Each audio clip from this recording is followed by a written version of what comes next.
Hello everyone, I hope you're settling in comfortably tonight. Imagine for a moment stepping back in time, far before our modern cities, into the bustling, sun-baked streets of ancient Rome, where every stone, every brick, every arch had been carefully placed by hands much like yours or mine might have been, yet with lives so different it almost seems unreal now. Have you ever wondered what it was like to be a builder in the heart of one of the most extraordinary civilizations the world has ever seen?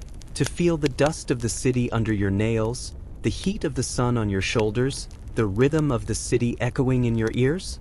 And before we go further, I'm curious, where are you listening from right now, and what hour is it where you are? It's always fascinating to think that someone somewhere in this vast world is lying back, letting their mind wander into history as we speak. Being a builder in Rome was far from a simple trade. It was a life woven from muscle, patience, sweat, and, surprisingly, moments of wonder. Imagine waking before dawn, the streets still cool with the night's lingering shadows, while the air is tinged with the earthy aroma of wet clay and stone dust.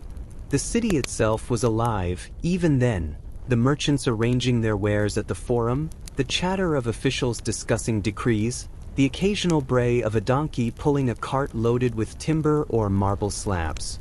You'd start your day with a meager meal, perhaps some bread dipped in watered wine or a bit of cheese, occasionally a boiled egg if fortune smiled, and the thought of a long, arduous day ahead would press lightly upon your shoulders, like a cloak you couldn't shed. As builders, your hands were both tools and treasures, capable of shaping the future with every swing of a hammer or the precise placement of a brick.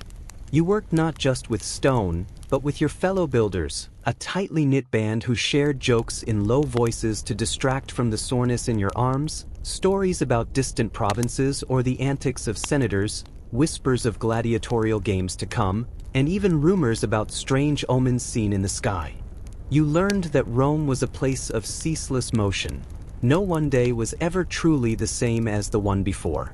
Sometimes, you might be tasked with laying the foundations for a bathhouse, the stones cool and damp from the aqueduct water, while other days might find you at the edge of a forum, chiseling delicate patterns into marble columns meant to impress senators and citizens alike. Food, surprisingly, was as much part of the day as labor itself. Builders often gathered around the midday meal, sometimes a thick stew of lentils, beans, or cabbage, seasoned with a bit of fish sauce called garum if the overseers allowed, eaten hastily while sitting on roughly hewn benches or even the bare stone floor, with conversations blending with the clatter of tools being set aside briefly. Occasionally, a baker from nearby would toss some warm bread into the crowd, and you'd break it apart, sharing it with companions whose faces were streaked with dust, sweat, and smudges of lime from mortar. Some nights, if you were lucky, a small entertainer or flute player would wander past the construction site, and laughter would ripple through the workers as the sound of music mingled with the distant cries of market traders closing up for the day. Yet life wasn't just work and sustenance. There was strategy, pride, and even artistry in what you did. The more skilled you were at crafting arches that held under immense weight or mosaics that told stories of gods and heroes, the more respect you earned. Children might gather at the site to watch, eyes wide, as scaffolds rose and stones were lifted, imagining themselves as builders one day. Sometimes, gossip would flow as freely as the water in nearby fountains, rumors of an emperor's displeasure, of a distant rebellion, or of wealthier patrons rewarding particular workers with extra rations or small tokens. And in the quiet moments, as the sun dipped low and shadows stretched long across the stones, there was a kind of meditation in the rhythm of the work, the gentle tapping of chisel on stone, the slow, deliberate smoothing of a surface until it seemed almost alive, as if it had its own heartbeat. Night didn't always bring rest immediately. After returning to small, crowded quarters or shared dormitories, workers would gather to eat, talk, and sometimes drink watered wine, sharing stories from childhood or tales they'd heard from travelers and soldiers passing through. Occasionally, a tale of a distant province, a strange custom, or a whisper about a mysterious new construction site would ignite curiosity and debate, carrying the mind away from the aches of the body and into dreams of possibility. Sleep itself was a luxury to be savored, and often you'd find your dreams filled with arches, columns, and the faces of fellow builders, as if the day's labor had embedded itself in your mind. There were dangers too, of course: falling stones, sudden storms that washed away newly laid foundations, quarrels with suppliers, or the rare but dreaded oversight by an architect who demanded perfection, sometimes at the expense of hours of labor or even months of careful work. Yet within these challenges, there was a rhythm, a pattern, a sense of life that made even the harshest day feel purposeful. Every stone placed, every wall erected, every arch completed was a testament to skill, patience, and endurance, and in the collective effort, you were connected to the grand story of Rome itself, to the streets, temples, aqueducts, and forums that would endure far longer than any single lifetime. Even during the hottest summer days, when the sweat ran like rivers down your back, there was beauty in the simplicity of labor, in the camaraderie shared with those who sweated beside you. You learned the names of stones, the subtleties of mortar, the way to balance a scaffold so it didn't sway too dangerously, and how to carry heavy beams without alerting the overseers that you were barely holding on. You discovered that the city could be generous in moments of quiet wonder, the way sunlight refracted through columns, the scent of blooming flowers from a nearby villa, the laughter of children running through fountains while you rested briefly, catching your breath. Some evenings, after a long day, you might find yourself wandering the streets with a small group of companions, sharing stories or arguing playfully about who could lift the heaviest stone or who had the sharpest eye for perfect symmetry. Occasionally, the forums and temples would echo with speeches or religious ceremonies, and you would pause, marveling at the grandeur that your hands had helped to create. In those moments, pride mingled with exhaustion, and you knew that your efforts were part of something far larger than yourself, a legacy written in stone and mortar that would endure long after the sun had set on your lifetime. By the following week, the rhythm of labor had become a kind of music to the hands and mind, each day blending into the next like the gentle ripple of a stream over smooth stones, yet every day brought its own surprises. Early in the morning, before the sun had fully claimed the sky, the scent of fresh bread and roasting barley would drift from nearby bakeries, tempting even the most disciplined workers to pause, if only for a moment, savoring the warmth and aroma before picking up the heavy tools once more. Often, you would hear the distant bray of animals being led to the market, or the soft murmur of officials discussing taxes and decrees, conversations that seemed mundane yet painted a living picture of a city that never truly slept, not even at dawn. The overseers were a constant presence, moving between scaffolds and stone piles with a keen eye, noting the slightest errors in alignment or craftsmanship. There were moments of tension when a particularly ambitious architect arrived with blueprints that seemed impossibly intricate, demanding arches that defied easy construction or mosaics with patterns so elaborate that even seasoned workers paused in awe. Yet within the pressure lay a subtle kind of satisfaction, a challenge that tested not only physical endurance but mental dexterity, the ability to anticipate how a stone would settle, how a wooden scaffold might groan under shifting weight, or how the careful layering of mortar could make the difference between structural success and collapse. Food remained a cornerstone of daily life, a reward as tangible as any compliment from the overseers. Midday meals were a communal affair, where workers gathered on the uneven stones, breaking bread and dipping it in a modest stew of lentils, onions, and herbs. Sometimes, a small piece of salted fish would make its way through the group, shared among friends as laughter mingled with discussion about new techniques, the proper mixing of lime and sand, or the ideal way to hoist heavy slabs without strain. Occasionally, someone would tell a tale heard from travelers, perhaps of a distant province where stones were carved in ways unimaginable, or of a grand villa being constructed for a wealthy patrician, and these stories ignited the imagination, carrying minds far beyond the dust and mortar of the immediate task. Entertainment was rare but cherished.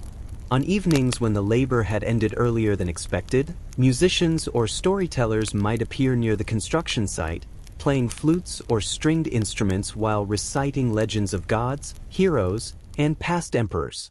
You would watch in fascination as children danced barefoot on the dusty ground, while workers, weary but smiling, tapped their feet to the rhythm, momentarily forgetting the soreness in their shoulders or the aches in their legs. Sometimes, a small wager or playful challenge would emerge among the builders. A contest of who could lift the heaviest stone, balance the longest beam, or lay the most precise row of bricks, and these fleeting competitions brought bursts of laughter and pride amid the otherwise grueling routine. Weather, unpredictable and often unforgiving, added another layer of drama to the work. Storms could sweep across the city without warning, sending torrents of rain cascading over scaffolds, washing away mortar or making the once stable stones treacherous. On such days, the builders would huddle under makeshift shelters, waiting for the sky to clear while exchanging stories and practical advice, learning from each other's experience about how to protect fragile structures from sudden deluges. In winter, the chill seeped into bones despite layers of wool and leather, and hands numbed with cold became less precise. Yet even then, there was a sense of shared endurance, a camaraderie that made the labor feel less like punishment and more like participation in something larger than individual survival. Even the city itself seemed to take on a life of its own, offering unexpected lessons and occasional moments of beauty. The way sunlight filtered through arches, casting elongated shadows on freshly laid stone floors, the sight of pigeons gathering around fountains or perching on incomplete columns, the scent of herbs growing near villa gardens, all these small details became markers of time and experience, a rhythm that balanced work and observation. You learned to notice the subtle changes in stone texture, the sound of scaffolds shifting slightly under weight, the way a particular mix of mortar dried faster or slower depending on temperature and humidity, and through these observations, a sense of mastery began to develop, quiet but deeply satisfying. Night times, though brief in rest, were filled with reflection. After the last stone was laid and the tools were washed and stored, you would return to shared quarters where conversation and camaraderie continued. Here, men and women who had spent the day shaping the city into permanence would share news, recount the day's mishaps, or dream aloud of projects yet to come. Some would speak of faraway places, exotic foods, or strange customs, igniting curiosity and wonder, while others would simply recount the ordinary but vital details of daily life. How a scaffold had held, how a misaligned brick had been corrected, how a colleague had demonstrated an ingenious solution to a particularly tricky problem. In these moments, the city of Rome was not just stone and mortar but a living tapestry woven from effort, thought, and shared human experience. Occasionally, the builders would stumble upon hidden treasures of knowledge or small surprises embedded in the city itself. A carefully carved relief might reveal an unfamiliar symbol, a subtle hint of a patron's preference, or even a small inscription praising a particular worker, which sparked both pride and envy. Rumors spread quickly in the close-knit labor community. Some whispered of secret techniques passed down from master builders, others spoke of disputes among architects that had led to dramatic changes in construction plans, and a few even shared tales of mystical occurrences, like a column that refused to stand straight until certain chants were recited or a stone that seemed impossibly heavy until a clever method was discovered. Such stories, whether true or exaggerated, added layers of intrigue and fascination, making even repetitive tasks feel like pieces of a grander puzzle. Even during periods of intense labor, moments of quiet introspection could emerge. Sitting atop scaffolds as the sun dipped low, watching the city glow with golden light, the builders often found themselves contemplating the enormity of what they were contributing to, temples reaching skyward, aqueducts stretching across valleys, forums bustling with citizens, all interconnected through human effort and ingenuity. There was an understanding that though individual lives might pass quickly, the work they left behind would endure, touching the lives of countless others for generations, creating a silent dialogue between the present and the future, written in stone, mortar, and sweat. As days turned into weeks, the life of a builder in Rome became a complex dance of endurance, observation, and improvisation. There were mornings when the first light of dawn revealed the city shrouded in mist, softening the edges of temples and markets, making even the most familiar streets seem unfamiliar and mysterious. Walking toward the construction site, you might pass vendors setting up stalls, their voices mixing with the calls of street animals, or hear the faint splashing of water in fountains, the sound oddly calming despite the day ahead. Even the air carried stories. It was thick with the sense of bread, cooking fires, animals, and the faint tang of stone dust, a sensory reminder that the city was alive and waiting for your contribution. The tools themselves were an extension of the body, and learning to wield them with precision required patience that only experience could teach. Chisels, hammers, trowels, and wooden scaffolds were not merely instruments. They were partners in the creation of lasting structures. A misjudged strike could crack a carefully cut stone, wasting hours of work and testing the builder's temper and skill, while a perfectly placed cut could feel like a small victory, celebrated silently with a nod or a smile exchanged with a nearby colleague.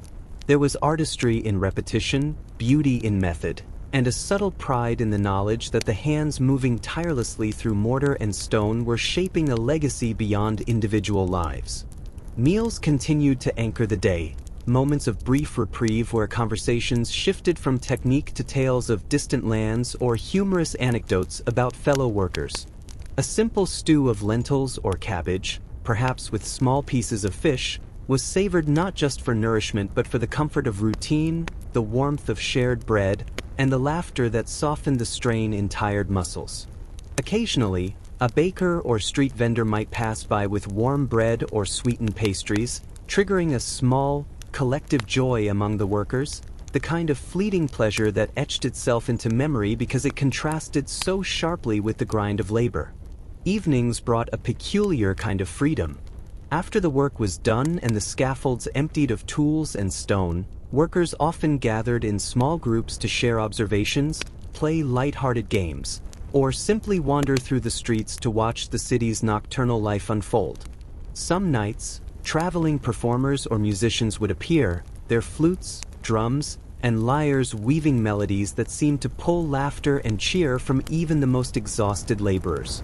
Children played nearby, darting between fountains and market stalls, their voices echoing against walls still damp with the day's sun, while adults exchanged stories of unusual techniques, past triumphs, or mysterious happenings at other construction sites.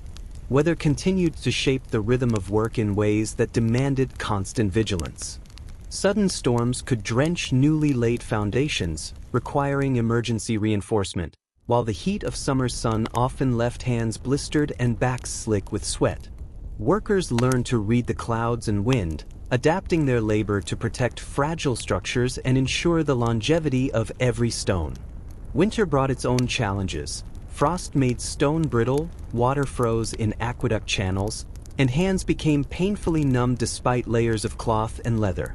Yet, these challenges also forged camaraderie, a sense of shared hardship that bonded workers together as jokes, advice, and small gestures of kindness circulated freely among those who sweated, lifted, and shaped the city side by side. Amid the routine and struggle, small moments of fascination appeared unexpectedly.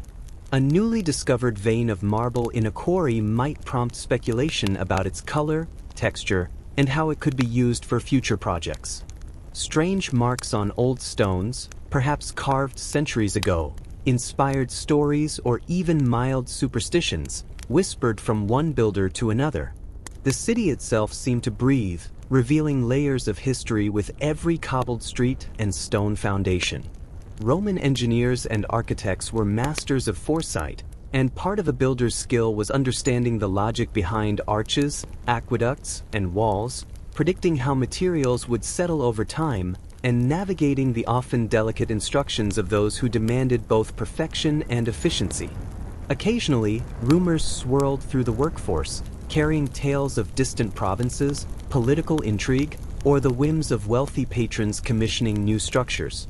Whispers about an emperor's inspection or a senator's lavish villa construction could spread excitement and anxiety in equal measure. Some builders prided themselves on being first to hear news, sharing it as a form of currency among colleagues, or exaggerating it slightly for entertainment. In these moments, labor became intertwined with stories, transforming ordinary tasks into something infused with narrative and shared human curiosity. Rest was often short but deeply cherished. After the sun had set and the tools were cleaned and stored, workers gathered in communal quarters, sharing what little food remained, recounting the day's small victories and mishaps, and occasionally debating the best techniques for lifting massive stones or laying mortar with flawless precision. Some nights, the discussion wandered toward the extraordinary, tales of temples that had collapsed in the past, mysterious symbols etched in forgotten corners, or ancient techniques passed down from master builders whose names had faded but whose methods endured. These stories provided a sense of continuity, a connection to generations that had come before, and a reminder that the work of today was part of a legacy stretching back into the distant past and forward into the distant future. Even the act of resting could carry its own fascination. Lying on rough mats or leaning against walls in dimly lit quarters, builders often reflected on the day's accomplishments, replaying the satisfying sound of chisels striking stone or the precise alignment of a newly completed column. Some felt a sense of pride that was almost spiritual, a knowledge that their labor contributed to something lasting, something that would outlive them and perhaps be admired centuries later. Others allowed their minds to wander freely, imagining other cities, distant lands, or innovations that might one day make their labor easier or more refined, dreaming silently while the city around them hummed softly, preparing for another day of creation.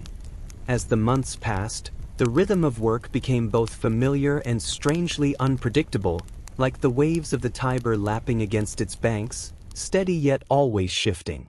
Some mornings began with the clang of distant hammers echoing from neighboring sites, a symphony of labor that seemed almost musical, if one could listen without focusing on the ache in one's shoulders or the strain in the arms. The streets were crowded with people of all walks of life, merchants calling out prices of spices and fabrics, children weaving between carts, scribes rushing to record events, and soldiers pacing with measured steps, their sandals striking against the cobblestones. Every step taken to reach the construction site brought new sounds, smells, and sights, a sensory immersion into the living organism that was Rome. The labor itself demanded constant adaptation. A stone slab might be heavier than expected, requiring not just strength but ingenuity. Ropes twisted in new ways, scaffolds shifted, and teamwork orchestrated with silent signals and practice gestures. Occasionally, a colleague would crack a joke or hum a tune to keep spirits high, the rhythm of laughter mingling with the sounds of chisels and hammers. Observing a master builder at work was like watching a conductor leading an orchestra, each movement precise, deliberate, yet seemingly effortless, with decisions made in a heartbeat that could determine whether a column stood or toppled. Younger apprentices watched intently, memorizing the subtleties of technique while also learning the social dynamics of the workforce, the unspoken rules of respect, hierarchy, and humor that held the group together. Meals remained central to the day's ebb and flow. A midday repast could consist of bread, a modest stew of beans or lentils, and occasionally a small portion of salted fish or cheese. Eating was communal, with workers seated on rough stone or wooden benches, passing food around and sharing stories. Tales were often embroidered, with gossip about other sites, distant provinces, or aristocratic patrons whose demands seemed impossible yet somehow had to be met. Sometimes, a traveler would arrive, carrying news of far-off lands, strange customs, or curious inventions, and these snippets of information would circulate quickly, fueling speculation and conversation until the next task beckoned. The evenings, though physically exhausting, often carried unexpected pleasures. A wandering musician might appear, playing a lyre or flute, and the workers would pause to listen, their tired bodies swaying slightly to the music. Children of the city ran past, their laughter weaving through the air, while some builders lingered to recount amusing mishaps or small triumphs of the day, how a particularly difficult beam had been lifted, how a misaligned stone had been corrected without incident, or how an ingenious method discovered by one colleague had saved hours of labor. These moments offered a fleeting sense of freedom, a reminder that even in toil there could be joy, connection, and shared humanity. Weather continued to shape every aspect of life. Sudden rainstorms could drench freshly laid mortar, forcing urgent improvisation, while the oppressive heat of midsummer tested endurance, leaving hands blistered and backs soaked with sweat. Winter, in contrast, brought frost and icy winds that seeped into clothing, numbing fingers and toes, and sometimes making even the most experienced worker falter. Yet, these challenges forged a sense of resilience, a quiet pride in overcoming adversity, and strengthened bonds among those who labored side by side. Small acts of kindness, sharing extra bread, offering a helping hand with a heavy stone, or lending a warm cloak, became vital in navigating the daily hardships. Within the daily grind, there were moments of learning and discovery that kept the mind alert. Watching the city itself provided lessons in physics and architecture, how arches distributed weight, how aqueducts maintained steady flow, how subtle adjustments could prevent structural failure. Some discoveries were accidental, such as realizing that a particular mixture of lime and sand hardened faster under the sun, or that a certain method of stacking stones prevented water damage over time. These insights were shared among the workforce, sometimes leading to spirited debates or friendly rivalries, and always contributing to the collective knowledge that ensured the city's constructions endured. Rumors and stories circulated as eagerly as tools passed hand to hand. Whispers of mysterious symbols found in older buildings, tales of extraordinary builders from other provinces, or even odd happenings at distant construction sites sparked intrigue. Occasionally, a story of a patron's sudden caprice, a villa redesign demanded overnight, or a column repositioned for aesthetic reasons, spread through the workforce, eliciting laughter, disbelief, and sometimes anxiety. These narratives became part of the fabric of labor, connecting practical work to imagination, and imbuing repetitive tasks with a sense of narrative suspense. Some nights, reflection took a contemplative turn. Leaning against stone walls or reclining on mats in crowded quarters, workers considered the enormity of their contributions.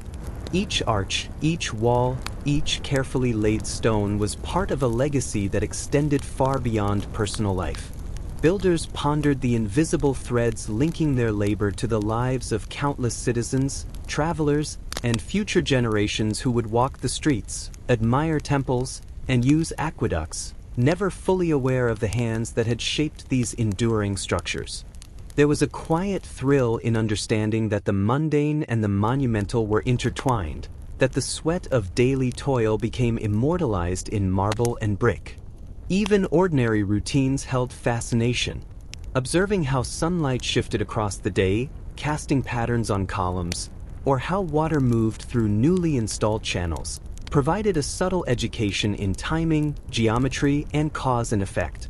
Builders learned to anticipate how materials responded to weather, weight, and time, turning instinct and experience into a refined skill that demanded both mental acuity and physical precision. In this sense, work became a living dialogue between human effort and natural forces, where mastery was measured not only in tangible achievements but also in understanding and adaptation. At times, small personal stories intertwined with the labor. A worker might recall an apprenticeship long ago in a distant town, a mentor who had taught techniques now considered essential, or a family member who had built parts of another city. These memories provided comfort, a sense of continuity, and occasionally inspiration to innovate, whether in adjusting a scaffold, carving a decorative element, or devising a new method of lifting stone. Through these connections, each builder carried a tapestry of experiences that informed their daily practice, blending tradition, innovation, and personal history into the act of creation. The rhythm of life at the construction site settled into a steady cadence, yet each day brought subtle surprises that kept even the most experienced builders alert. On some mornings, the rising sun would catch the dew on stone surfaces, turning the freshly cut marble and limestone into a glimmering spectacle, almost as if the city itself were welcoming the workers into a secret show meant only for those who toiled before its grand audience. The soft chill in the air reminded everyone that muscles needed warming, and the familiar scent of wet clay mixed with bread baking nearby offered a strangely comforting aroma, coaxing even the most reluctant worker to begin the day with careful precision. Apprentices were a constant presence, young and eager to learn, yet often clumsy and impatient. Guiding them was a delicate task. The master builders needed to balance encouragement with correction, teaching the proper handling of chisels and hammers, the subtle pressure required to carve stone without cracking it, and the nuanced understanding of mortar consistency. Mistakes were inevitable, stones chipped or cracked, scaffolds shifted unexpectedly, and mortar sometimes dried too quickly or too slowly, but each error became a lesson not only in technique but in patience, observation, and problem-solving. Occasionally, a particularly clever apprentice discovered a method that even the seasoned builders had overlooked, and the quiet satisfaction of learning from one another reinforced a sense of camaraderie that made long days tolerable, even joyful. Food continued to punctuate the day, providing energy and moments of camaraderie. Midday meals remained modest but vital. Thick bread, sometimes flavored with olive oil or herbs, a stew of lentils or beans, and on rare occasions, small portions of salted fish or cheese. These meals were communal experiences where laughter, debate, and storytelling blended seamlessly with the act of nourishment. Conversations often turned to tales of previous construction projects, legends of master builders whose names had been forgotten, or bizarre stories heard from travelers and merchants. A whispered account of a collapsing bridge in a distant province, or a marble column that inexplicably resisted being set straight, could captivate a group for hours, fueling curiosity and imagination even as work continued around them. The physical environment was both a teacher and a challenge. Summer sun scorched the skin, leaving hands blistered and backs slick with sweat, while sudden rainstorms threatened freshly laid foundations and required urgent improvisation. Winter introduced frost, ice, and numb fingers, making precise work difficult and slowing progress. Yet these natural obstacles were integral to the builder's craft. Every misstep, every adjustment, every carefully executed correction strengthened the understanding that construction was not merely about following instructions but about anticipating consequences, adapting to circumstance, and working in harmony with forces beyond human control. These lessons became almost instinctive, embedded in muscle memory and reinforced through repeated experience. Evenings were a mixture of relief, reflection, and occasional entertainment. After the day's labor, workers might linger near the site to exchange observations, recount humorous mishaps, or share stories passed down from elders. Occasionally, a wandering musician would appear with a lyre or flute, and tired hands and stiff bodies would sway unconsciously to the rhythm, drawn into the ephemeral pleasure of music and melody. Children, curious and fearless, often darted around the site, weaving between tools and materials, their laughter adding a bright, unpredictable layer to the evening's atmosphere. These moments were fleeting, yet they provided crucial psychological respite, a counterbalance to the fatigue of the day, and a subtle reminder that life extended beyond labor and stone. Rumors and small mysteries circulated constantly among the builders. Occasionally, a stone would bear an unusual mark or symbol, prompting speculation about its origin or purpose. Tales of secret techniques passed down by long-dead master builders inspired awe and sometimes playful exaggeration. Occasionally, a patron's sudden whim, altering the design of a villa, demanding that a column be raised higher, or insisting on a mosaic depicting a particular scene, would spread quickly, eliciting a mix of amusement, anxiety, and determination. Even the most mundane tasks were often enlivened by storytelling, turning labor into a shared narrative in which everyone played a part. The work itself demanded a combination of physical strength, mental acuity, and artistic sensibility. Lifting and placing stones required precise calculation. Misjudging the balance of weight or the alignment of a single block could lead to hours of lost effort. Chiseling intricate patterns into marble demanded not only skill but patience and foresight, anticipating how the stone might react to each strike and how light would play across the surface once the work was complete. Builders observed each other closely, learning from mistakes and innovations alike, and often adopted techniques discovered serendipitously by a colleague, blending tradition with practical ingenuity. Sometimes, quiet reflection emerged naturally amidst the labor. Sitting atop scaffolds as the sun dipped behind distant rooftops, workers could watch shadows stretch across the city, noting the way sunlight caught columns, arches, and mosaics. Observing water flowing through aqueducts or fountains provided subtle insights into engineering principles and hydrodynamics. Even the behavior of scaffolds in varying weather taught lessons about stability and material properties.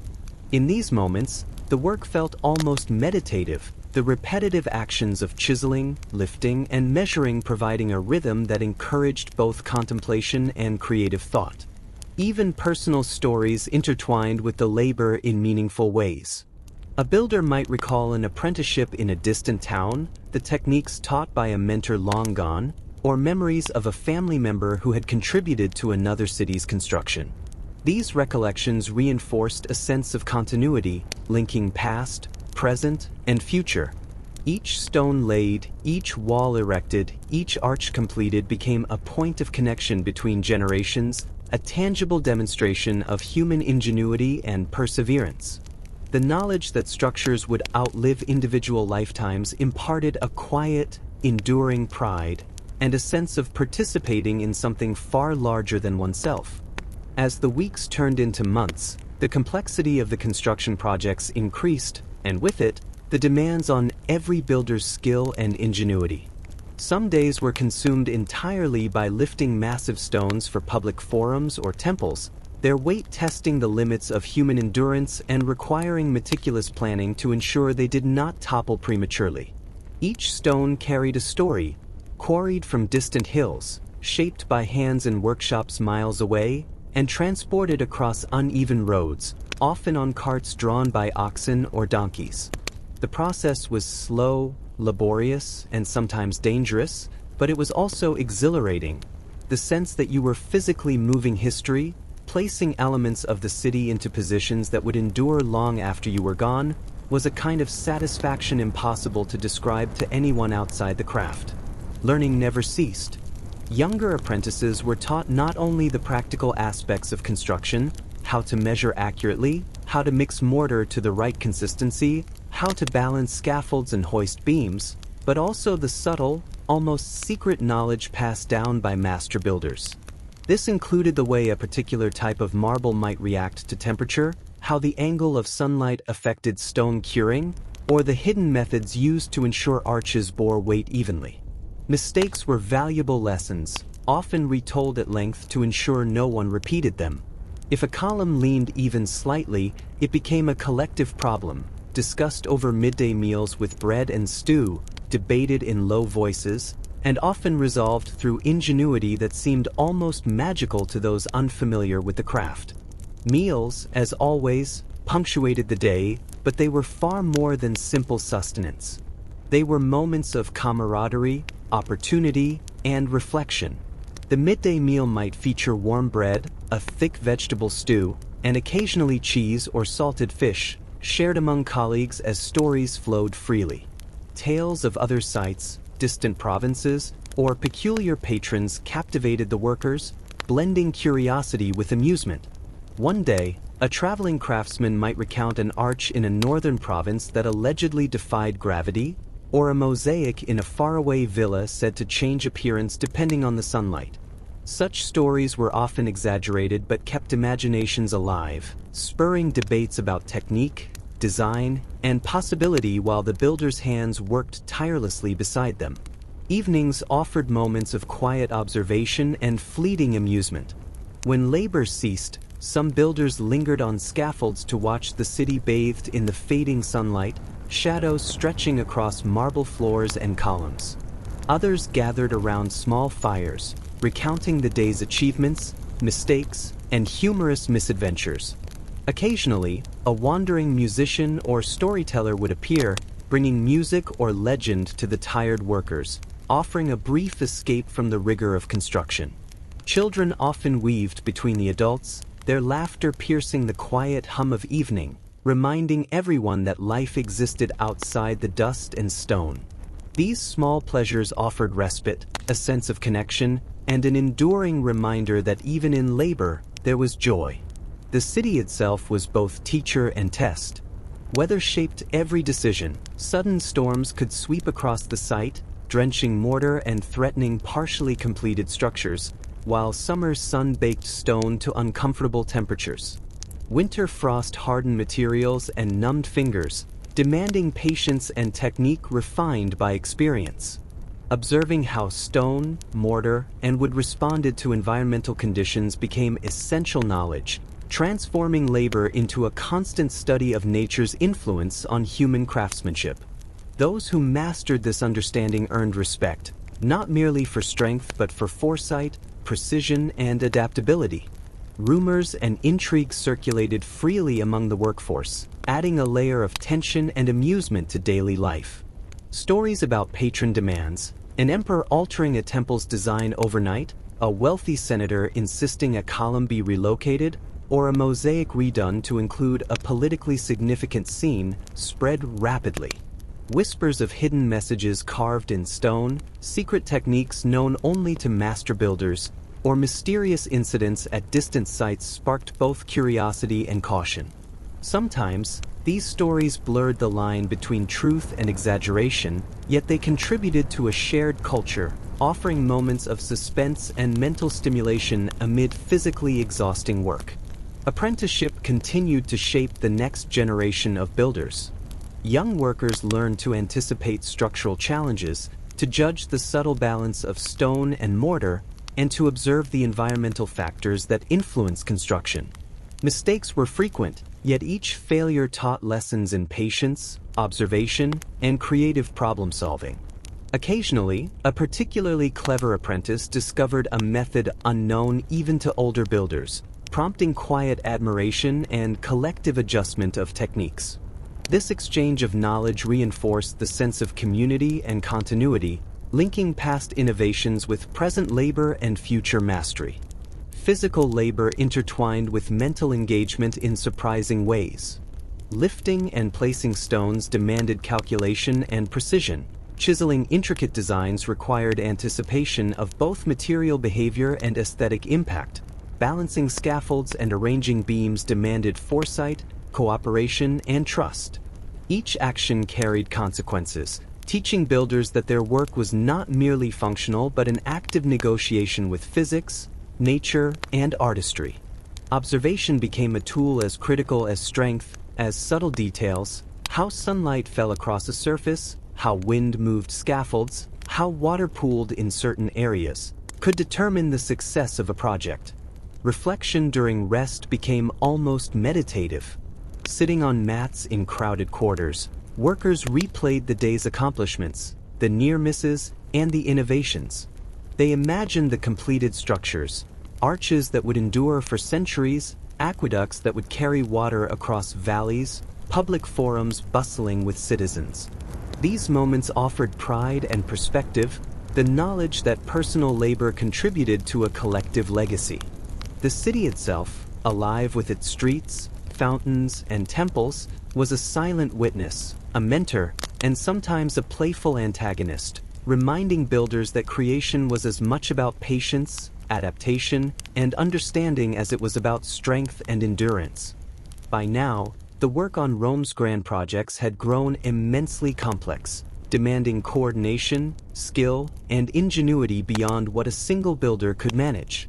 Some days were dominated by preparing foundations for massive public buildings, forums that would host senators and citizens alike, baths meant to impress visitors with marble floors and intricate mosaics, or aqueducts spanning valleys to bring water from distant hills. The scale of these undertakings was staggering, And every worker understood that each stone, each beam, each carefully laid layer of mortar was part of a structure that would define the city for generations. There was both pride and pressure in this awareness, a tension that drove attention to detail and demanded constant vigilance. Master builders were both revered and feared. Their knowledge seemed almost mystical to apprentices and even seasoned workers. The way they could predict the settling of stones, the optimal angle for arches, or the precise consistency of mortar needed for different climates. Watching a master at work was like observing a ritual, a combination of practiced skill, careful observation, and intuition honed over years of experience. Instructions were given with authority, sometimes curtly, and every action was scrutinized. Yet these same masters were teachers, guiding apprentices through repeated demonstrations, correcting mistakes with patience, and occasionally allowing innovation when a clever solution arose. The balance of respect, fear, and learning shaped the social structure of the construction site, creating a hierarchy that was both functional and deeply human. Food remained a central part of the day, both practically and socially. Midday meals were simple but essential: thick bread, lentil or bean stew, sometimes a small portion of salted fish or cheese. Eating was a communal act, and conversations flowed as freely as the modest food. Discussions ranged from technical matters, how to hoist a particularly heavy slab, how to prevent mortar from cracking in the sun, to stories and gossip. A merchant who had bribed an overseer, a rumor about a distant villa collapsing, or whispers of a master builder's secret technique for perfect arches. These narratives kept the mind active, provided amusement, and sometimes even practical insight into the challenges ahead. Evenings offered respite and subtle instruction. After labor ceased, some workers lingered near scaffolds to observe how light and shadow played across columns and floors, learning to anticipate how structures would appear when finished. Others gathered around small fires, sharing tales of previous projects, funny incidents, or lessons learned through mistakes. Occasionally, wandering musicians would appear, bringing flutes, lyres, or drums, weaving melodies that encouraged tired bodies to sway and minds to relax. Children from nearby streets often joined in, laughing and darting between the adults, their presence a reminder that life continued beyond the work, vibrant and unpredictable. Weather remained a constant teacher and adversary. Summer heat baked stone and mortar, leaving hands blistered and backs slick with sweat. Sudden storms washed away newly laid foundations, forcing urgent improvisation. Winter frost hardened materials and numbed fingers, slowing progress and testing patience.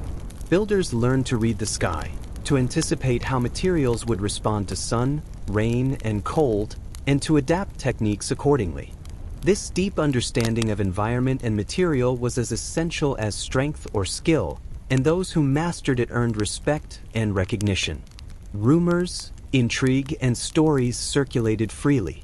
Whispers about a patron's sudden change in design, a mysterious symbol carved into stone, or distant construction failures kept workers mentally engaged and socially connected.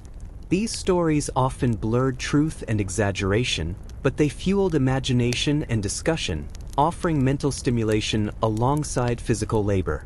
A clever or mischievous apprentice might spread a tale of a column that could not be moved until a certain chant was performed, prompting laughter and shared problem-solving.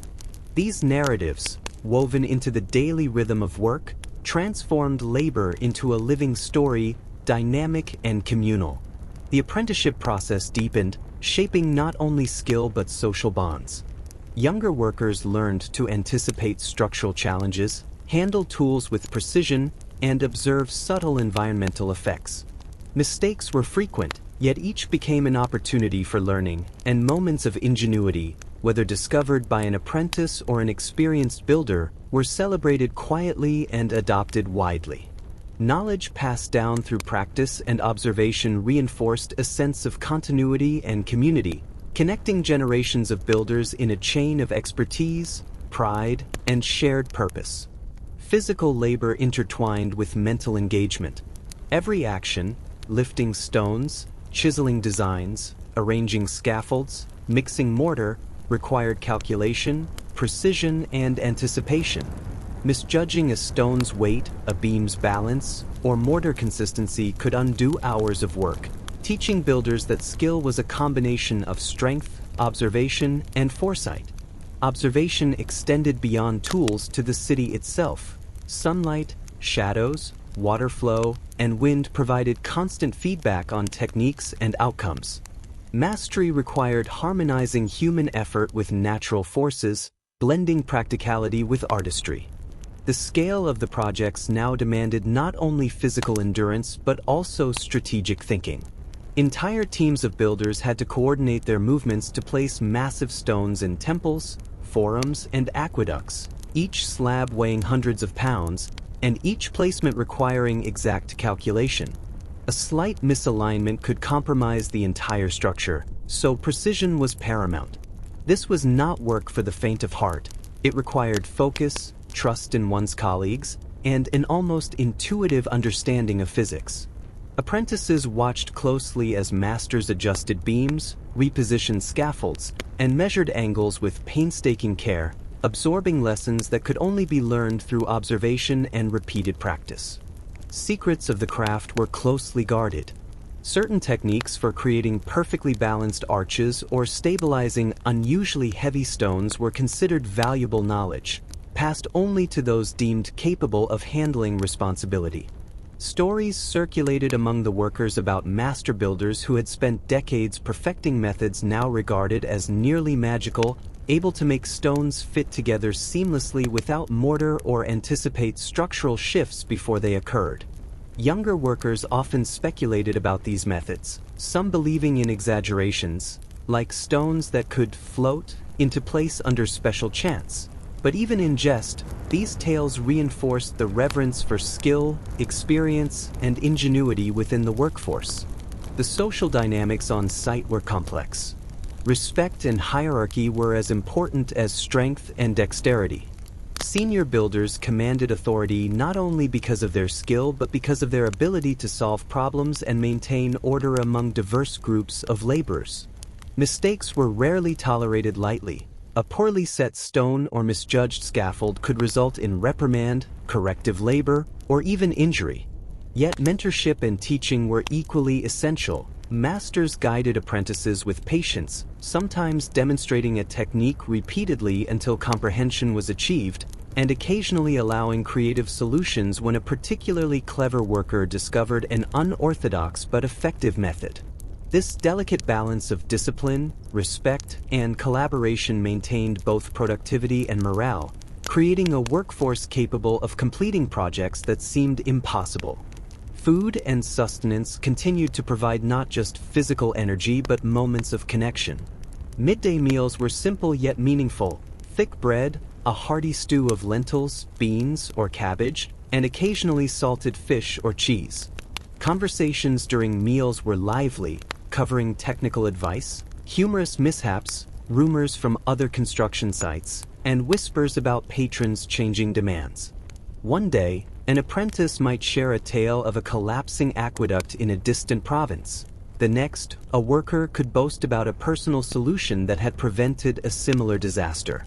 These exchanges fostered community, reinforced learning, and occasionally offered valuable practical insights for the day's ongoing labor. Evenings carried a rhythm of both rest and subtle instruction. After the work ceased, builders lingered on scaffolds or near partially completed structures, observing shadows cast by the setting sun, the interplay of light on stone, and the subtle imperfections that would need correction the following day. Fires in communal areas provided warmth and a gathering point for stories, laughter, and reflection. Occasionally, musicians or storytellers passed by, playing flutes, lyres, or drums, offering ephemeral entertainment that lifted spirits and allowed for mental relaxation. Children from nearby streets often joined, darting among adults and tools, their laughter echoing in the fading light and reminding workers of life outside labor, full of spontaneity and joy. Weather continued to challenge the builders' endurance and ingenuity. Summer heat hardened mortar and made lifting stones exhausting, Sudden storms could ruin carefully laid foundations and force emergency reinforcement. Winter frost stiffened muscles and slowed progress. These natural forces demanded adaptation, teaching workers to anticipate changes and adjust techniques to protect structures from environmental damage. Over time, builders developed an almost instinctive understanding of the behavior of materials under different conditions, turning obstacles into opportunities for problem-solving and innovation. Rumors and small intrigues kept the workforce mentally engaged. Whispers of a patron's sudden request, a redesign of a temple facade, a column repositioned for aesthetic reasons, or the addition of intricate mosaics, spread quickly, sparking debate, speculation, and amusement. Occasionally, a mysterious mark on a stone or an unusual crack would prompt storytelling, some of which blurred fact and fiction. Tales of master builders whose techniques were unknown or magical circulated widely, inspiring apprentices to observe more keenly and experiment carefully, always aware that discovery came with responsibility. Apprenticeship remained central to progress. Young builders were expected to master practical skills, handling tools, reading plans, mixing mortar, lifting stones, and arranging scaffolds safely. Mistakes were inevitable, but each error was a lesson in precision, patience, and problem-solving. Occasionally, a clever apprentice would devise a method unknown to even senior workers, quietly revolutionizing part of the workflow.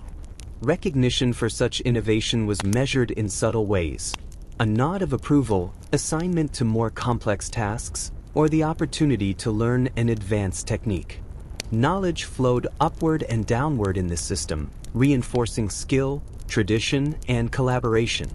The labor itself intertwined physical strength with mental engagement. Every movement, from lifting stones to chiseling designs to calculating angles, required careful thought and foresight. Builders had to anticipate how weight would shift, how materials would settle, and how environmental conditions might affect the structure. Observing the city became part of this learning. Sunlight, shadow, water, wind, and seasonal changes all provided feedback that informed decisions.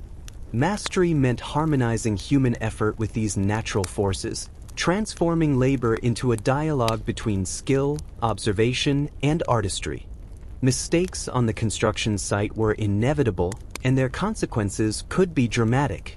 A misaligned stone in a temple column might seem minor at first, but if unnoticed, it could compromise the stability of the entire structure, leading to hours, or even days, of corrective labor. Occasionally, a scaffold would wobble unexpectedly, sending heart-stopping tremors through workers' hands, requiring rapid coordination and careful maneuvering to prevent disaster. Each mishap, whether caused by human error, material failure, or unexpected weather, became a lesson in vigilance, adaptability, and problem-solving, embedding knowledge into muscle memory and sharpening the instincts of all who labored. Apprentices learned early that every mistake carried both risk and opportunity. A cracked stone might prompt a discussion about technique, revealing subtle details about pressure, angle, or material composition that could prevent future errors. Sometimes, an apparent failure forced an innovative solution. Lifting mechanisms were adjusted, scaffolds reinforced, or mortar mixtures altered to accommodate unexpected conditions. The process of diagnosing and solving these problems was painstaking but rewarding, cultivating creativity under pressure and a sense of ownership over one's work. Observing a master builder handle such situations was a lesson in composure, foresight, and calm authority, demonstrating that skill extended beyond technical ability into psychological resilience and leadership. Daily life continued to intertwine with labor in nuanced ways. Meals punctuated the day, providing not only nourishment but moments for discussion, reflection, and social bonding. Midday stews of lentils or beans, thick bread, and occasionally cheese or salted fish were shared communally, and conversation flowed seamlessly between technical advice, storytelling, and gossip. Rumors of patrons' whims, such as a sudden request for a redesigned facade or a rearranged column, spread quickly, sometimes causing anxiety, sometimes amusement, and often sparking collective problem-solving. Even the smallest tales, like a master builder's secret technique or a mysterious crack in stone, offered lessons that were absorbed, debated, and remembered long after the day ended. Weather remained a constant adversary, influencing both progress and technique. Summer heat baked mortar and blistered hands, while sudden storms could wash away days of carefully laid work, forcing rapid improvisation and coordination. Winter frost stiffened muscles, slowed movement, and made precise tasks treacherous. Yet, each challenge taught builders to observe, anticipate, and adapt. Over time, workers developed an almost instinctive understanding of how materials behaved under different conditions, how stone expanded in heat, how mortar hardened in cold, how scaffolds responded to wind. These insights were quietly shared, forming an informal curriculum that blended experience, observation, and trial-and-error learning into a living knowledge base that guided every aspect of construction. Evenings were a mixture of rest, reflection, and social interaction. After labor ceased, builders often lingered to observe the interplay of light and shadow on unfinished structures, noting imperfections that would need correction the following day. Fires in communal quarters provided warmth and a gathering point for storytelling, laughter, and debate. Occasionally, wandering musicians or storytellers would pass by, offering temporary escape from the day's toil.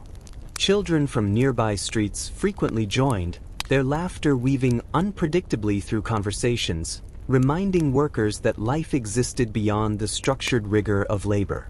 These moments, though brief, offered mental reprieve, strengthened social bonds, and reminded all that joy could coexist with toil. Rumors and stories circulated as eagerly as tools passed from hand to hand. Tales of distant construction failures, unusual patron requests, or mysterious markings on stone sparked conversation, speculation, and sometimes improvisation. Stories of legendary master builders, whose techniques seemed almost magical, inspired apprentices to observe keenly and experiment carefully, always mindful that discovery required responsibility. Occasionally, a clever or mischievous apprentice would embellish a story, such as a stone that could self-align under a secret method, prompting laughter and teaching subtle lessons about imagination, observation, and problem-solving. The apprenticeship process continued to be central.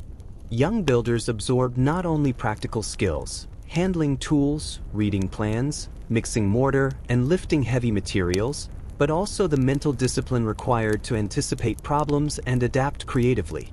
Mistakes were frequent, yet each offered invaluable learning.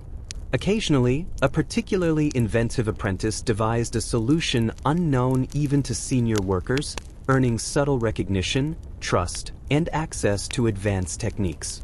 Knowledge flowed bidirectionally, experience informed theory, and innovation informed tradition, creating a dynamic system of shared learning and ongoing improvement. Physical labor remained inseparable from mental engagement.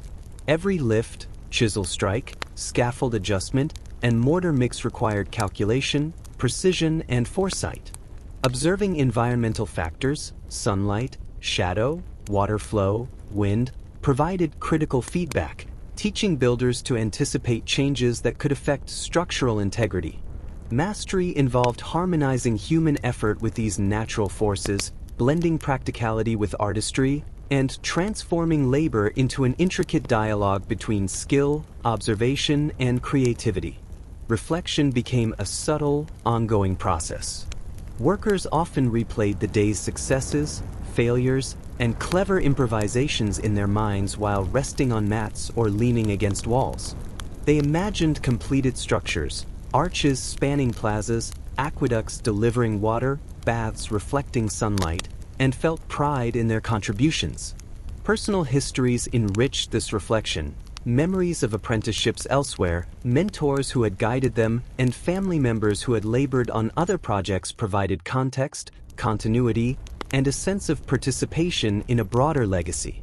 Each stone laid, each wall erected, each arch completed connected the present with past and future generations, embedding the individual within a living, collective story.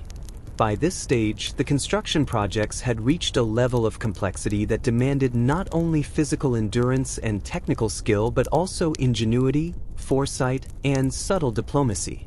Temples rose higher, forums expanded wider, and aqueducts stretched farther than ever before, each requiring careful planning, precision, and coordination among dozens of workers.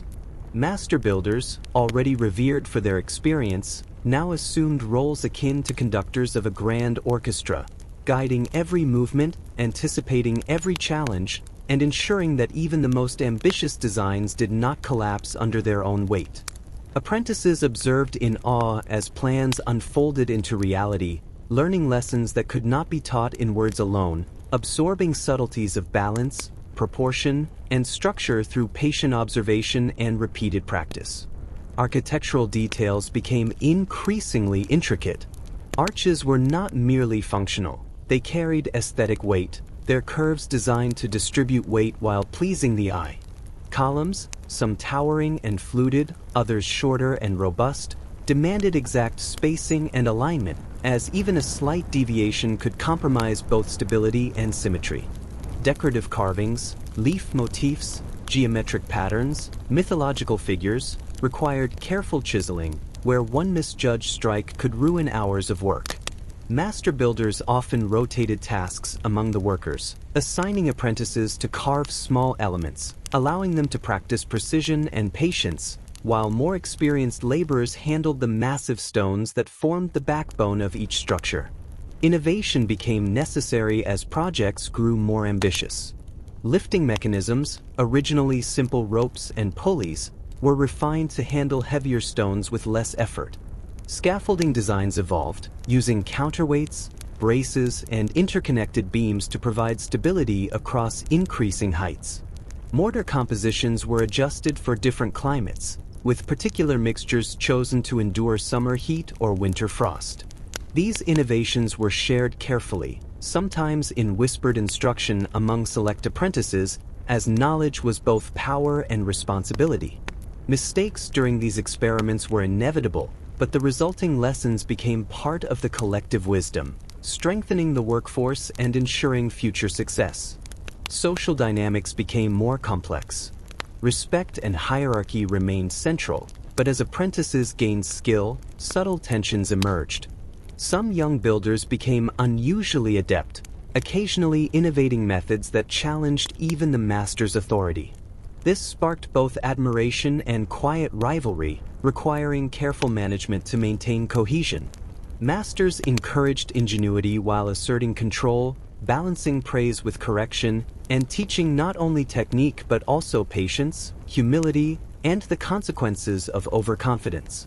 These interpersonal lessons were as vital as any technical instruction, shaping the character and resilience of every worker on the site. Meals continued to provide both sustenance and social connection. Midday stews, thick bread, and occasional cheese or salted fish were shared communally, with conversation flowing between technical advice, stories from other sites, and gossip about patrons' whims. An unexpected instruction from a senator or wealthy client could change the course of a project overnight, prompting debate, strategic planning, and sometimes frantic labor. Workers discussed solutions, shared observations, and learned from one another's insights, reinforcing collaboration and trust.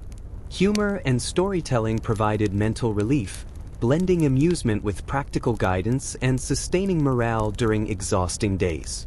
Evenings brought subtle shifts in routine. As labor ended, workers lingered to observe how light and shadow transformed incomplete structures. Patterns across floors, the glint of marble, and the play of sunlight on columns offered lessons in design, perspective, and aesthetic harmony. Fires in communal areas provided warmth and a gathering point for conversation, storytelling, and debate. Occasionally, wandering musicians or poets passed through, providing ephemeral entertainment that lifted spirits and allowed reflection. Children frequently wove among the adults, their laughter a reminder of life's continuity beyond labor and structure. These moments of observation, play, and reflection balanced the intensity of the work, enriching both skill and humanity. Weather remained a relentless teacher. Summer heat baked mortar and blistered hands. Storms could ruin carefully aligned stones. Winter frost stiffened muscles and slowed labor. Builders learned to anticipate environmental effects on materials, adjusting techniques to ensure stability and longevity. Subtle observations: how sunlight accelerated mortar curing, how stone expanded under heat, how scaffolds shifted under wind, were absorbed, discussed, and remembered, forming an informal but vital curriculum for every apprentice. Mastery required integrating these lessons seamlessly with physical skill, judgment, and artistry. Rumors and small intrigues persisted, weaving a living narrative through the daily work. Tales of patrons' sudden demands, mysterious markings in stone, or legendary builders' secret methods inspired discussion, creativity, and problem-solving. Stories, sometimes exaggerated or embellished, fostered imagination and taught lessons indirectly, encouraging apprentices to observe carefully, experiment cautiously, and respect both tradition and innovation. Occasional playful exaggeration, such as a supposedly self-aligning stone, prompted laughter while reinforcing the culture of careful observation and shared learning. Apprenticeship deepened in significance. Young workers refined technical skills, learned to anticipate structural challenges, and absorbed subtle judgments about materials and design. Mistakes remained frequent but invaluable, teaching patience, adaptability, and resilience. Innovative solutions discovered by apprentices were quietly celebrated, adopted by masters, and integrated into standard practice. Knowledge flowed bidirectionally, blending tradition with innovation, experience with experimentation, and individual insight with collective wisdom, reinforcing both skill and cohesion within the workforce. The physical work intertwined with mental engagement continuously. Every lift, chisel strike, scaffold adjustment, and mortar mix required calculation, precision, and foresight. Observing environmental factors, sunlight, shadow, wind, water flow, provided critical feedback, teaching builders to anticipate changes affecting structural integrity. Mastery demanded harmonizing human effort with these natural forces, blending practicality with artistry and transforming labor into an intricate, continuous dialogue between skill, observation, and creativity. By this stage, the work had evolved into a constant negotiation between ambition and reality. Some stones proved heavier than anticipated, their sheer mass challenging even the most coordinated lifting efforts. A misplaced pulley, an unsteady scaffold, or a sudden gust of wind could threaten the precarious balance of a structure, forcing builders to think quickly, communicate efficiently, and act decisively. Every obstacle was an opportunity to refine technique. Counterweights were adjusted, beams reinforced, and pulley systems reconfigured. These improvisations, often born out of necessity, became lessons in adaptability, teaching both apprentices and seasoned workers that creativity was as essential as strength. Mistakes, big and small, were a daily presence. A cracked column demanded careful replacement. A misaligned arch required hours of corrective chiseling. Sometimes, multiple errors compounded into a cascade of challenges, testing patience, coordination, and problem-solving skills simultaneously. Workers learned to anticipate these cascading effects, predicting which stone would shift, which beam might slip, and how mortar would behave under stress. Observation became nearly instinctive, each builder reading subtle cues in material, weather, and team behavior to preempt potential disasters.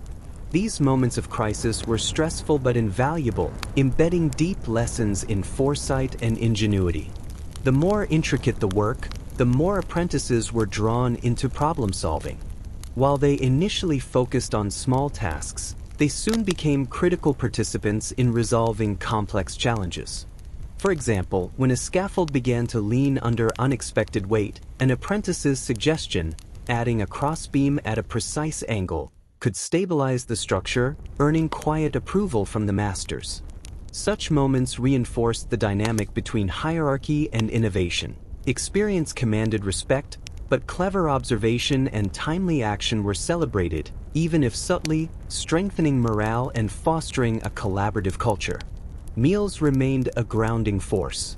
Midday bread, lentil or bean stews, and occasional cheese or salted fish provided energy, while conversations offered distraction, amusement, and subtle education. Workers exchanged insights about stone types, mortar mixtures, and scaffold design. Rumors of patrons' sudden whims, such as a senator requesting a higher arch or a mosaicked floor with unusual patterns, spread quickly, prompting lively debate and problem-solving. Tales of distant failures or extraordinary feats at other construction sites sparked both reflection and inspiration, pushing workers to consider solutions beyond conventional practice. Evenings became moments of both relaxation and continued learning. As labor ceased, builders often lingered atop scaffolds or near partially completed structures, watching sunlight dance across marble, observing how shadows revealed subtle misalignments, or considering how a column's curve interacted with adjacent elements. Fires in communal areas offered warmth and gathering space for stories, laughter, and mentorship. Occasionally, wandering musicians or storytellers passed by, filling the air with melody and narrative.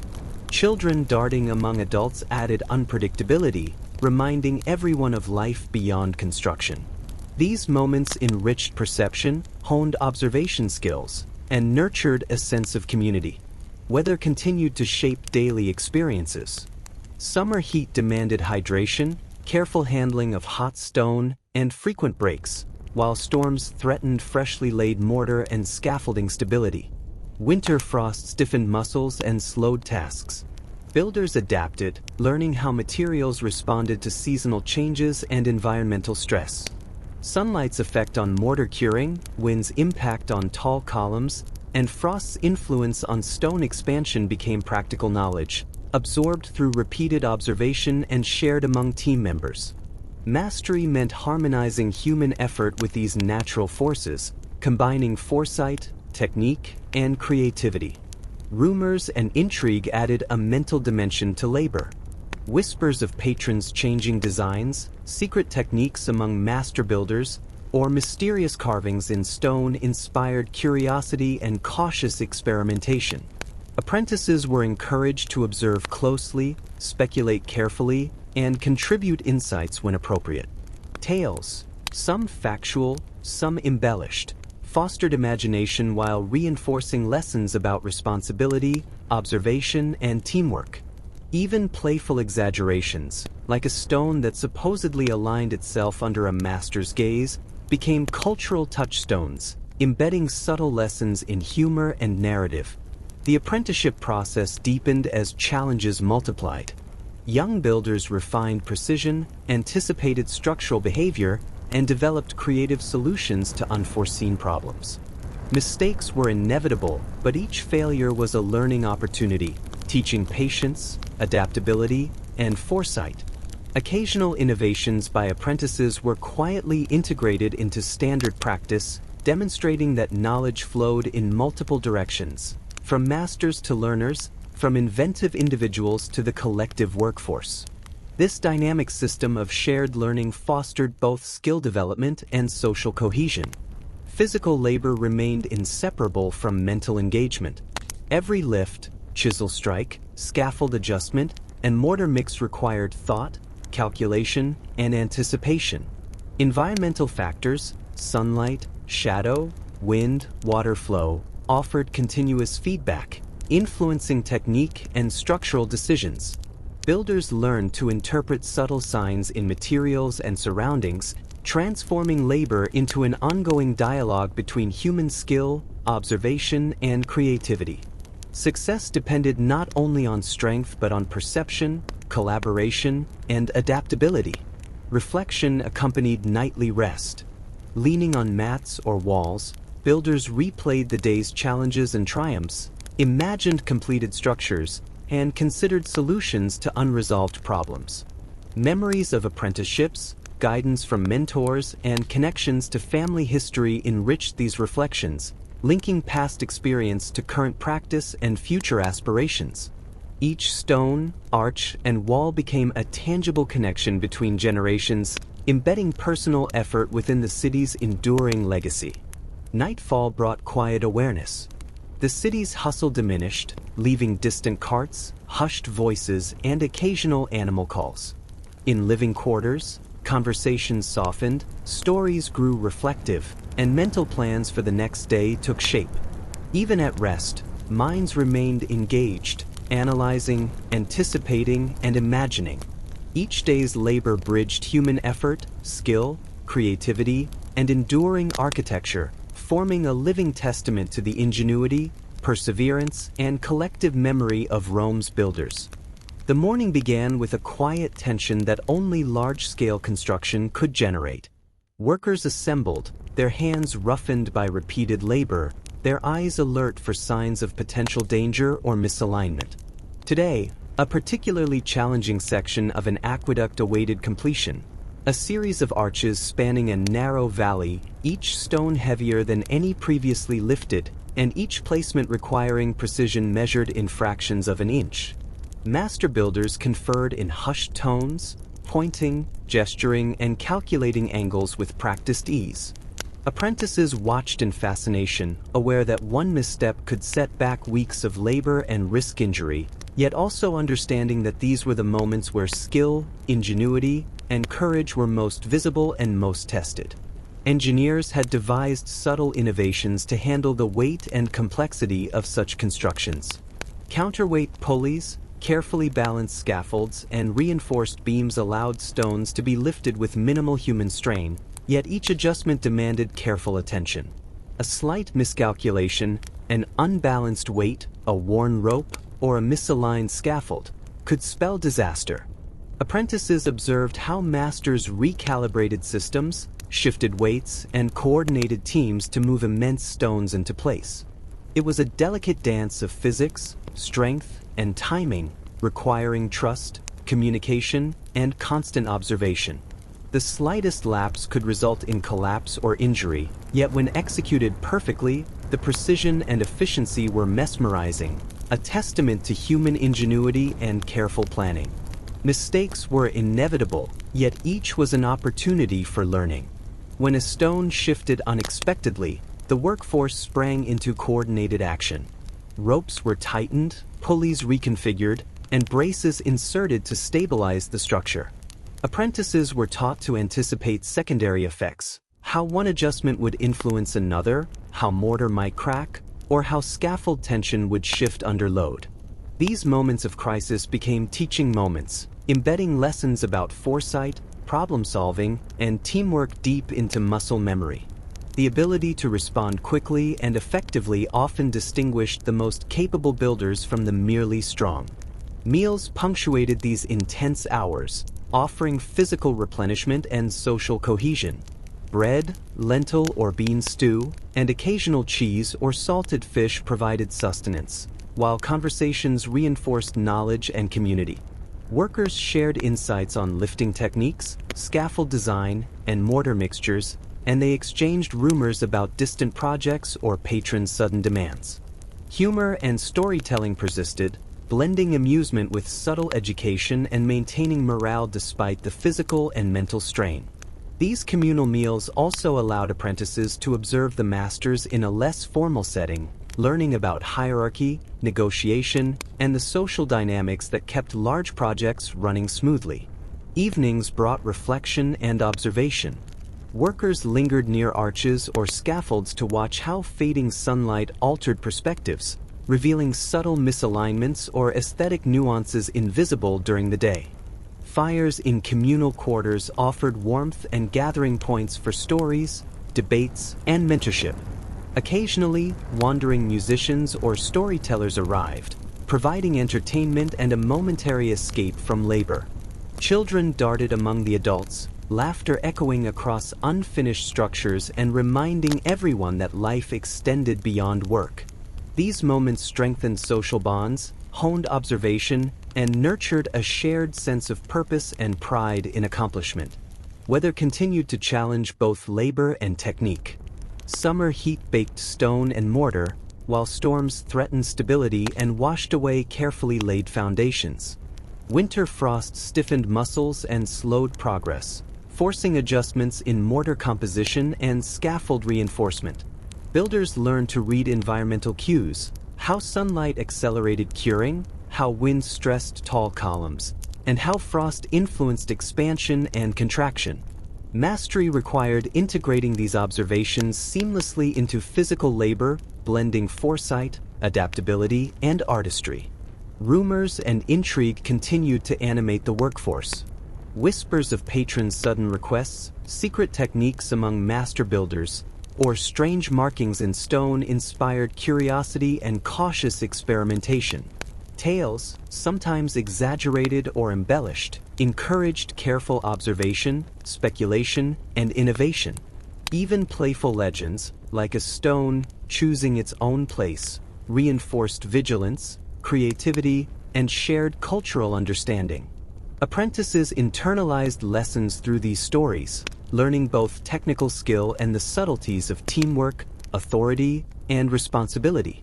Apprenticeship evolved as the complexity of projects increased.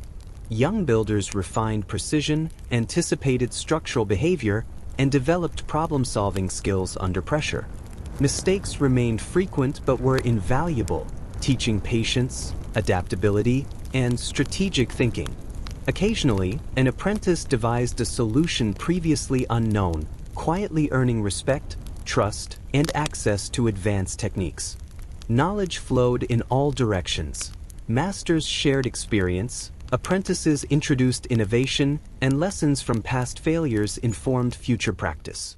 This dynamic system created a resilient, skilled, and cohesive workforce capable of executing projects that seemed impossible.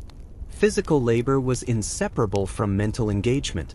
Every lift, chisel, scaffold adjustment, and mortar mix required calculation, foresight, and intuition. Environmental factors, light, shadow, wind, water flow, provided continuous feedback, shaping technique and decision-making. Builders learned to anticipate how materials would behave, adapting in real time to maintain stability and precision. Success depended on the seamless integration of strength, observation, collaboration, and creativity. Reflection accompanied nightly rest. Leaning against walls or lying on mats, workers replayed the day's challenges, innovations, and minor crises, imagining completed structures and visualizing solutions to unresolved problems. Personal histories, apprenticeships, mentors, and family connections to other construction projects provided context and continuity, linking the individual's effort to a broader legacy. Each stone, arch, and wall became part of a living narrative, embedding human endeavor into the city's enduring form. Nightfall brought a profound stillness. The city's bustle faded, leaving distant carts, hushed conversations, and occasional animals wandering empty streets. Within living quarters, voices softened, stories turned reflective, and plans for the next day were rehearsed silently. Even during rest, minds remained active, analyzing techniques, anticipating challenges, and imagining solutions. Each day's labor bridged effort, skill, ingenuity, and enduring architecture, forming a living testament to human perseverance, creativity, and shared memory. By mid-morning, a sense of cautious anticipation hung over the construction site. A massive segment of a forum wall, recently assembled, had shown a slight, unsettling tilt overnight. The masters gathered quickly, inspecting every stone, every joint, and the alignment of the scaffolds. Apprentices watched nervously, sensing the tension, realizing that even minor miscalculations could cascade into catastrophic failure. The solution required both ingenuity and precision. Support beams had to be repositioned, counterweights adjusted, and mortar reinforced. Every movement had to be calculated and executed in perfect harmony, for one wrong adjustment could trigger a domino effect across the partially completed wall. Mistakes, although inevitable, offered invaluable lessons. A misjudged weight distribution or slightly uneven stone could imperil days of work. In response, the builders devised creative solutions, combining traditional methods with ad hoc innovations. For example, when a scaffold threatened to buckle under uneven loads, they inserted temporary braces and adjusted tension ropes, distributing weight evenly and stabilizing the structure. Apprentices learned to anticipate these cascading effects, understanding how one adjustment influenced another, and gradually internalized a complex awareness of structural interdependence that would guide their future actions. Lunch offered a brief respite, but even during meals, discussion and observation continued. Thick bread, hearty stews of lentils and beans, and occasional cheese or salted fish fueled bodies, while stories, advice, and analysis fueled minds. Workers debated solutions to structural challenges, shared rumors of distant failures or ingenious techniques, and dissected small mistakes for practical insight. Humor, storytelling, and subtle mentorship ensured that mental fatigue did not overwhelm physical exhaustion, reinforcing both technical knowledge and social cohesion. Even casual remarks could reveal critical insights. A seemingly minor observation about stone expansion in sun or mortar consistency could prevent future misalignment. Afternoons were often the most intense periods of learning and improvisation. Weather introduced unpredictable variables. Sudden gusts of wind threatened tall scaffolds, while unexpected heat caused mortar to dry unevenly, creating stress within newly aligned stones. Builders learned to read these signs quickly, adjusting techniques in real time. Apprentices observed masters recalibrating pulley systems, repositioning counterweights, and inserting temporary supports, gaining a nuanced understanding of adaptive problem solving. Every intervention required patience, precise communication, and trust between team members. Evenings carried a dual purpose of reflection and subtle observation. Workers lingered near partially completed arches or scaffolds, studying how sunlight revealed minor imperfections and how shadow patterns highlighted misalignments invisible during daylight hours. Fires in communal areas provided warmth, while conversations centered on lessons learned, techniques improved, and subtle improvements to be implemented the following day. Occasionally, wandering musicians or storytellers passed by, offering brief mental reprieve from the intense labor. Children weaving among adults reminded everyone of life beyond construction, their laughter providing relief from the tension while subtly reinforcing social bonds. Weather continued to be a relentless teacher. Summer sun hardened mortar and taxed muscles, storms threatened newly laid foundations, and winter frost slowed every movement. Builders developed an almost instinctive understanding of environmental effects, how stone expanded in heat, how scaffolds responded to wind, and how frost could compromise stability. These observations, absorbed through repeated experience and shared informally, became a critical part of the apprenticeship, teaching young builders not just how to work, but how to anticipate, adapt, and prevent failures before they occurred. Rumors and intrigue added complexity to daily life. Stories of patrons' sudden design changes, mysterious marks in stone, or legendary master builders' secret techniques prompted discussion, speculation, and experimentation. Apprentices were encouraged to observe closely, test hypotheses cautiously, and offer solutions when appropriate. Tales, sometimes factual, sometimes exaggerated, reinforced lessons about careful observation, responsibility, and collaboration. Even playful myths, like a self-aligning stone or enchanted scaffolds, embedded subtle guidance and nurtured the creative imagination necessary for problem-solving under pressure. Apprenticeship continued to evolve in response to challenges. Young builders refined precision, anticipated complex structural behavior, and learned to make rapid, safe decisions. Mistakes remained common, yet each offered a practical lesson in adaptability, patience, and strategic thinking. Occasionally, an apprentice's innovative idea, such as a modified pulley or brace placement, resolved a problem that had stumped even seasoned workers, earning respect and subtly shifting the social hierarchy. Knowledge flowed in multiple directions, blending traditional wisdom with novel insight and reinforcing both competence and cohesion among the workforce. Physical labor and mental engagement remained inseparable. Every lift, chisel strike, scaffold adjustment, and mortar application required calculation, foresight, and intuition. Observing environmental cues, sunlight, shadow, wind, and water, provided constant feedback, shaping technique and influencing decisions. Builders learned to anticipate material behavior, adjust dynamically, and coordinate with colleagues seamlessly, transforming labor into an ongoing dialogue of skill, creativity, and adaptation. Success required strength, intelligence, coordination, and ingenuity. Nightfall brought a sense of quiet accomplishment and reflection. The city's noise faded, replaced by distant carts, hushed conversations, and occasional wandering animals.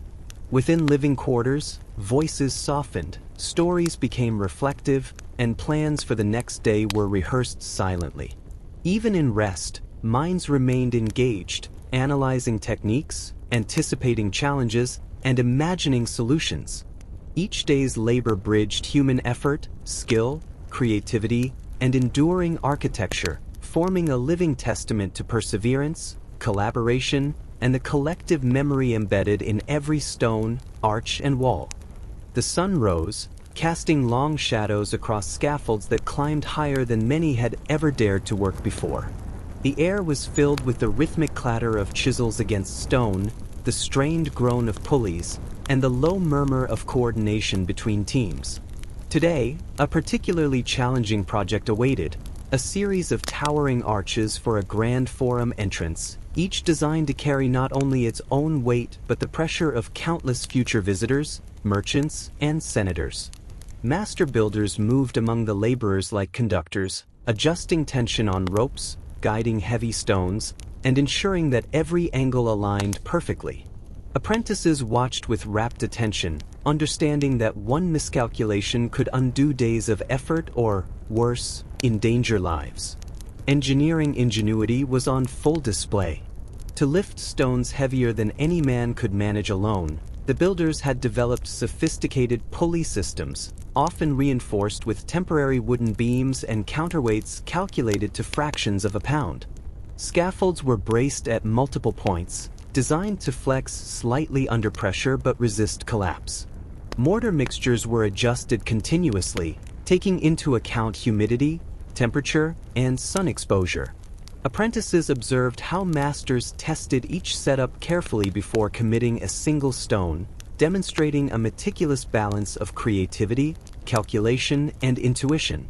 Interpersonal tension was a constant undercurrent.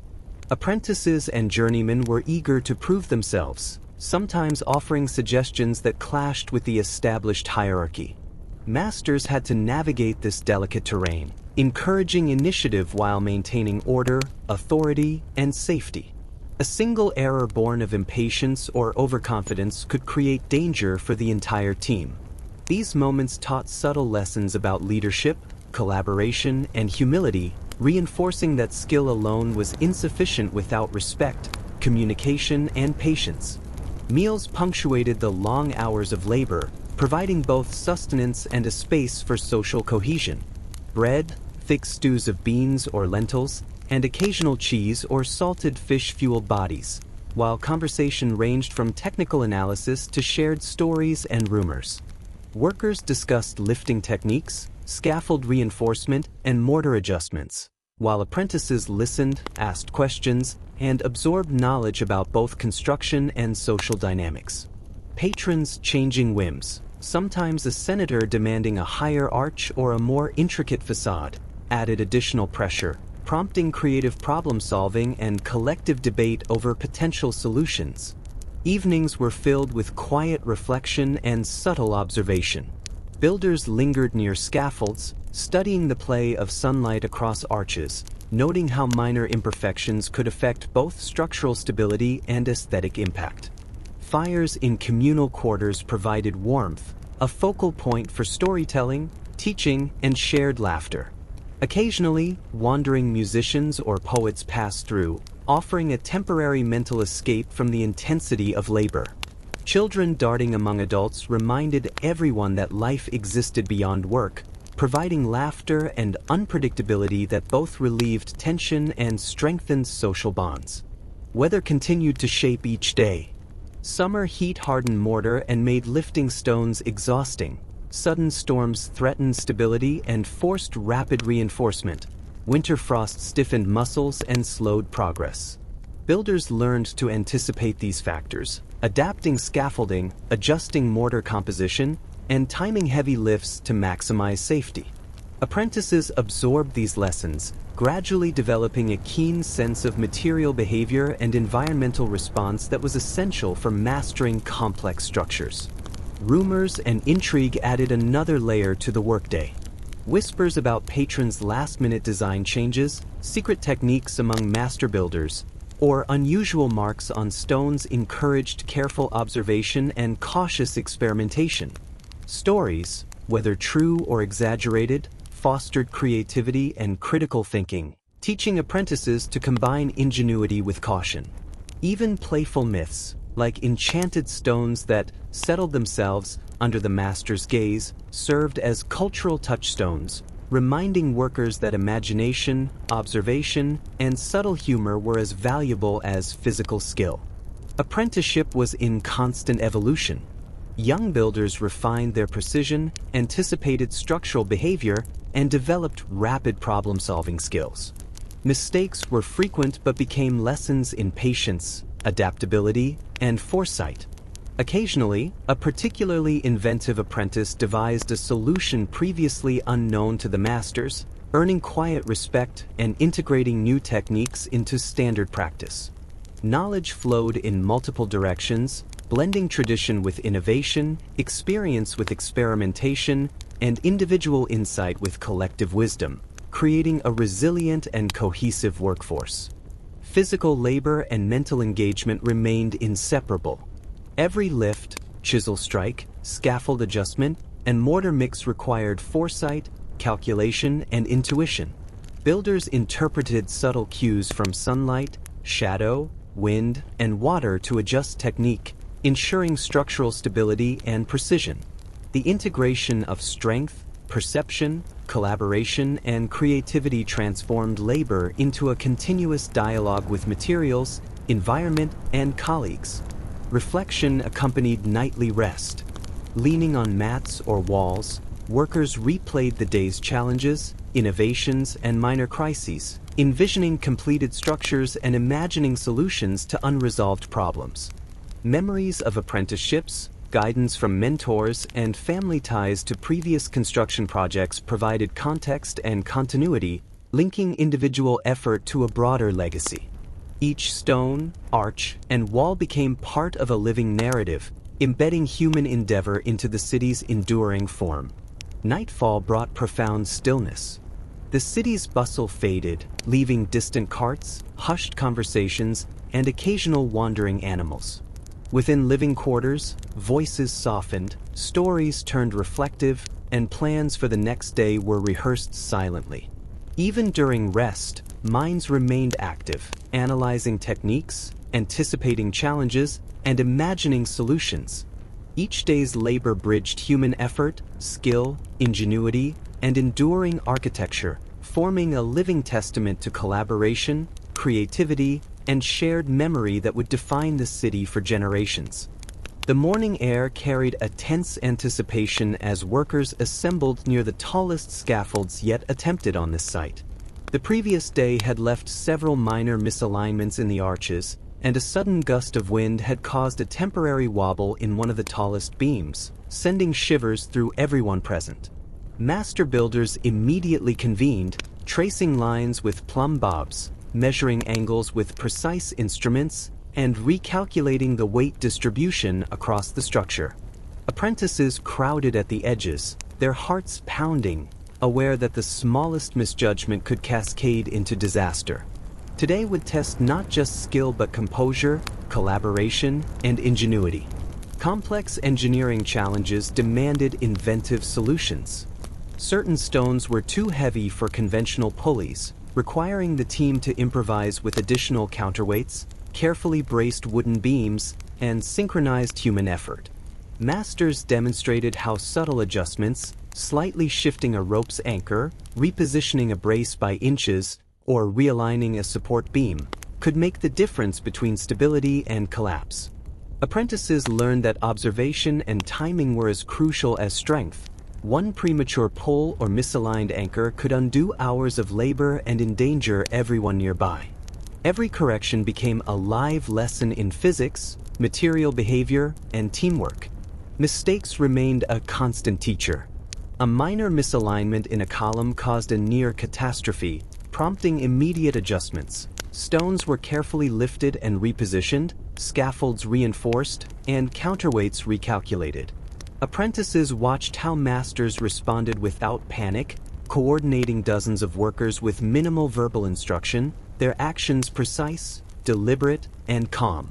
These high-pressure moments embedded lessons about anticipation, foresight, and maintaining composure under stress, reinforcing the intangible qualities that separated a truly skilled builder from an ordinary laborer. Meals provided necessary fuel but also informal instruction. Bread, hearty stews of lentils or beans, and occasional cheese or salted fish sustained the body, while conversations enriched the mind.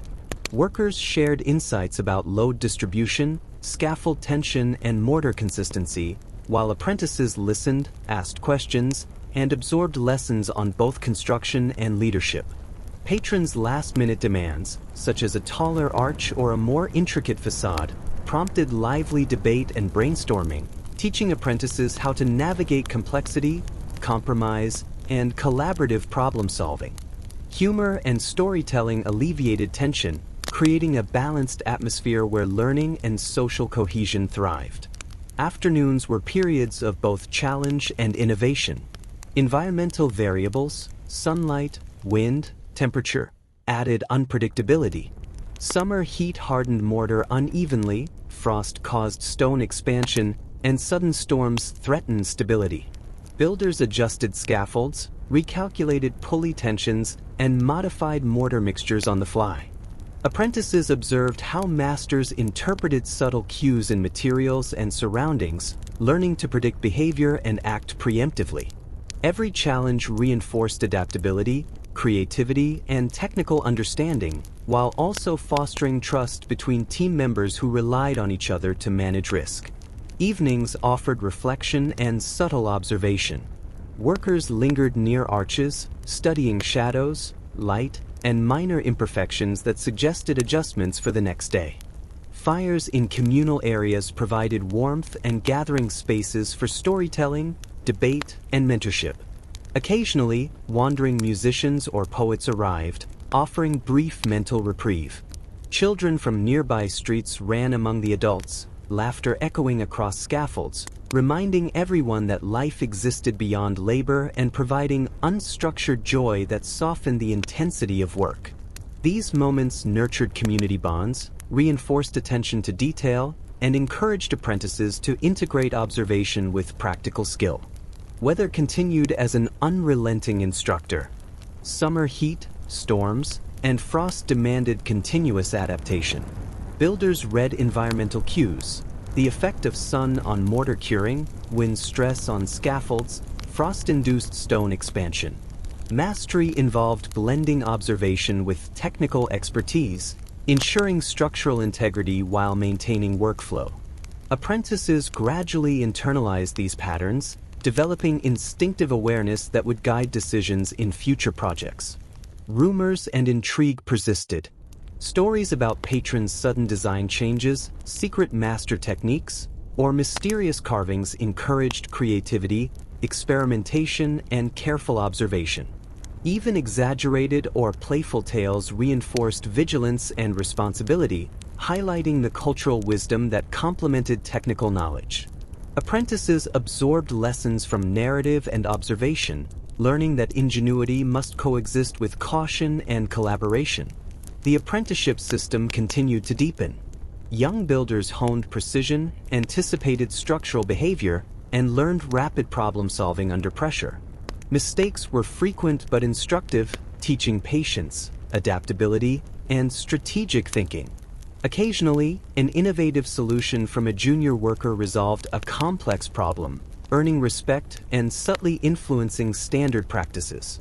Knowledge flowed in all directions. Experience informed theory, creativity informed tradition, and collective observation strengthened the workforce's cohesion. Physical labor remained inseparable from cognitive engagement. Each lift, chisel strike, scaffold adjustment, and mortar mix demanded calculation, anticipation, and intuition. Builders interpreted environmental cues and structural responses in real time, integrating strength, perception, and collaboration into fluid, adaptive problem solving. Success required harmonizing physical effort with technical understanding, observation, and teamwork, transforming labor into an intricate dialogue with materials and the environment. Nightfall offered calm reflection. Leaning on walls or lying on mats, builders replayed the day's challenges, envisioned completed structures, and considered solutions to unresolved issues. Personal histories, apprenticeships, mentorships, family ties provided context, continuity, and a sense of purpose. Each stone, arch, and wall became a tangible connection between past, present, and future, embedding individual effort into the city's enduring architectural legacy. As darkness fell, the city quieted. Distant carts, hushed voices, and wandering animals filled the night. Within living quarters, conversations softened, stories became reflective, and plans for the next day were rehearsed mentally. Even in rest, minds remained active, analyzing techniques, anticipating challenges, imagining solutions.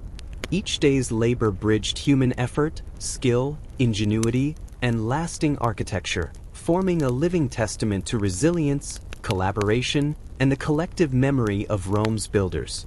Dawn broke over the city, casting a golden light on the scaffolds that stretched higher than any worker had ever dared to climb. Today's task was both daunting and exhilarating, the completion of a series of grand arches for a civic plaza, each designed to support immense weight while maintaining precise symmetry.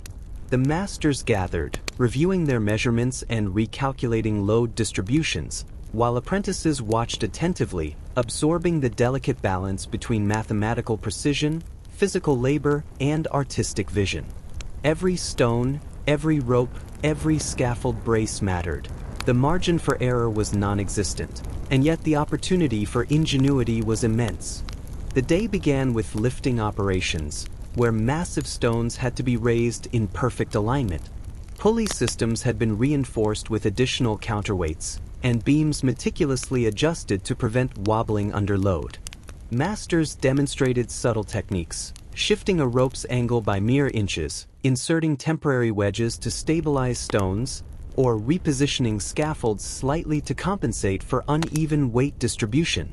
Apprentices marveled at the fluid coordination, learning to anticipate the interplay between tension, gravity, and human effort.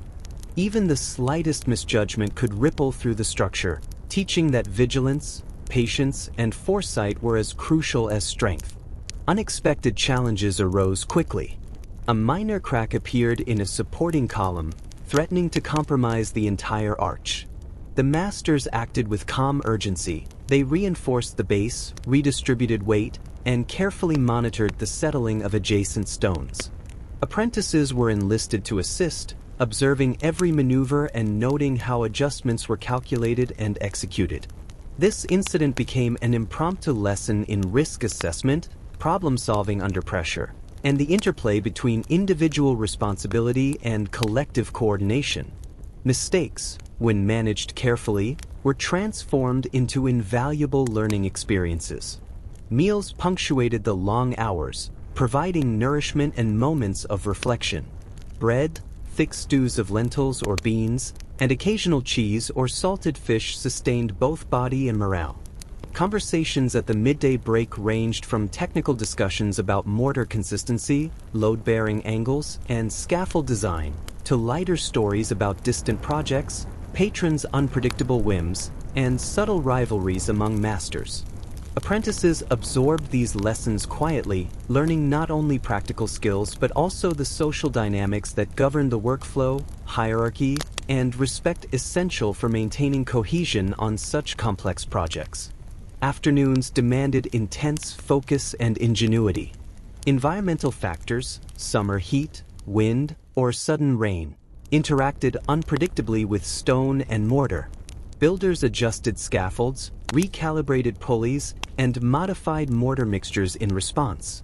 Masters demonstrated how subtle observations, like a stone's slight tilt under sunlight or the way mortar hardened unevenly in wind, informed immediate adjustments. Apprentices learned to interpret these cues, developing an instinctive understanding of structural behavior and environmental interaction. This interplay between observation, experimentation, and adaptation was crucial for both safety and precision. Evenings provided a combination of reflection, observation, and mentorship. Workers lingered atop scaffolds or along partially completed arches, studying how sunlight and shadow revealed imperfections or suggested refinements. Fires in communal quarters offered warmth and a gathering point for stories, debates, and instruction. Wandering musicians or poets occasionally appeared, their melodies providing temporary respite and a sense of cultural continuity. Children from nearby streets added unpredictable joy, reminding workers that life extended beyond labor and emphasizing the balance between diligence and human experience. Weather remained an ongoing challenge. Summer heat accelerated mortar drying, requiring careful timing for lifts and adjustments. Storms threatened scaffolds, necessitating quick reinforcement and coordinated effort. Winter frost stiffened muscles and altered the behavior of materials. Builders developed an intuitive understanding of these variables, learning to anticipate and adapt. Apprentices gradually internalized these lessons, gaining practical knowledge that combined observation, experience, and critical thinking, a form of education that books could not provide.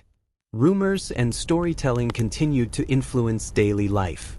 Tales of patrons' last-minute design changes, legendary builders' secret techniques, or mysterious carvings inspired creativity, experimentation, and caution. Even exaggerated stories reinforced vigilance and taught subtle lessons about observation, problem-solving, and collaboration. Apprentices internalized these narratives, learning that imagination and careful analysis were integral to mastery, alongside physical skill and discipline. The apprenticeship system deepened as tasks grew more complex. Young builders refined precision, anticipated structural behavior, and developed rapid problem-solving skills. Mistakes were frequent but transformed into learning opportunities, reinforcing patience, adaptability, and strategic thinking. Occasionally, an innovative solution proposed by an apprentice resolved a challenge that had stumped seasoned workers, earning respect and subtly influencing standard practices. Knowledge flowed bidirectionally, integrating experience, innovation, and observation, creating a cohesive, resilient workforce.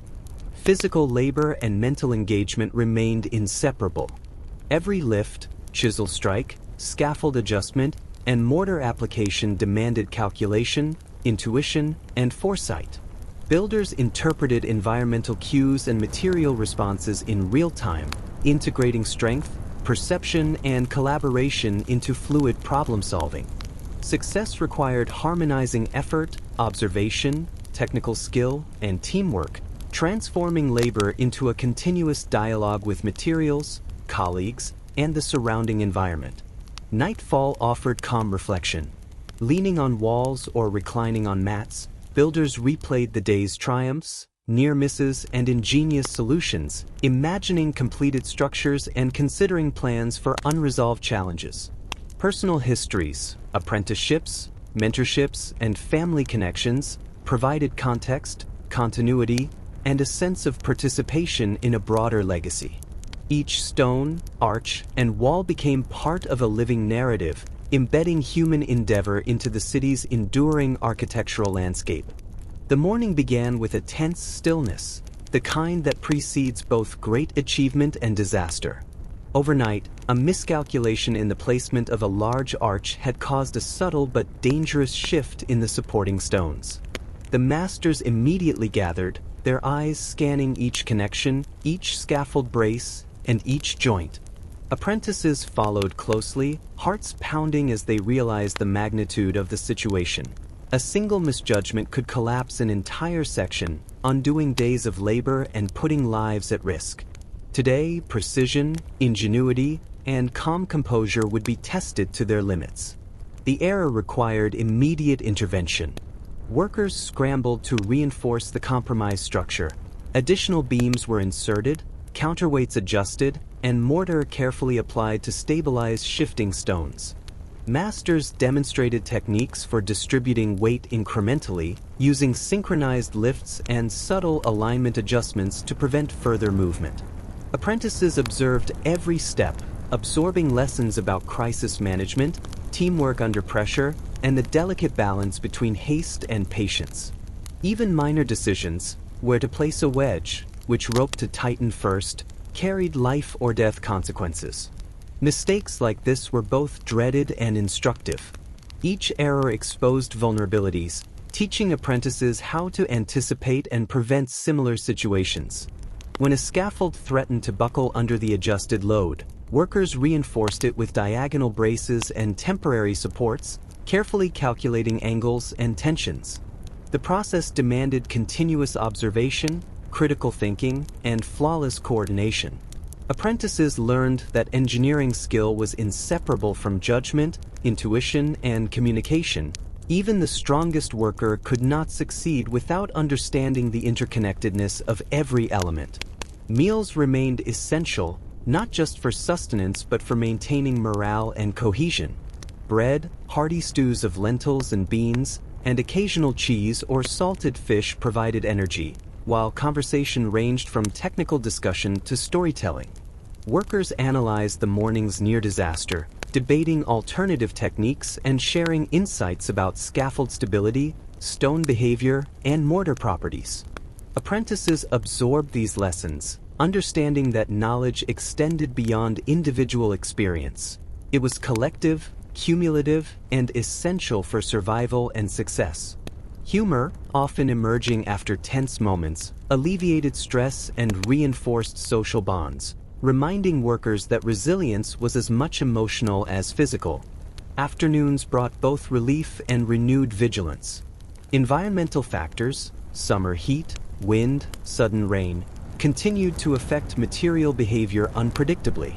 Masters demonstrated subtle adjustments to pulley systems, scaffold bracing, and stone placement, ensuring the arch's stability. Apprentices practiced observation, anticipating how minor variations in angle, weight, or tension could influence the entire structure.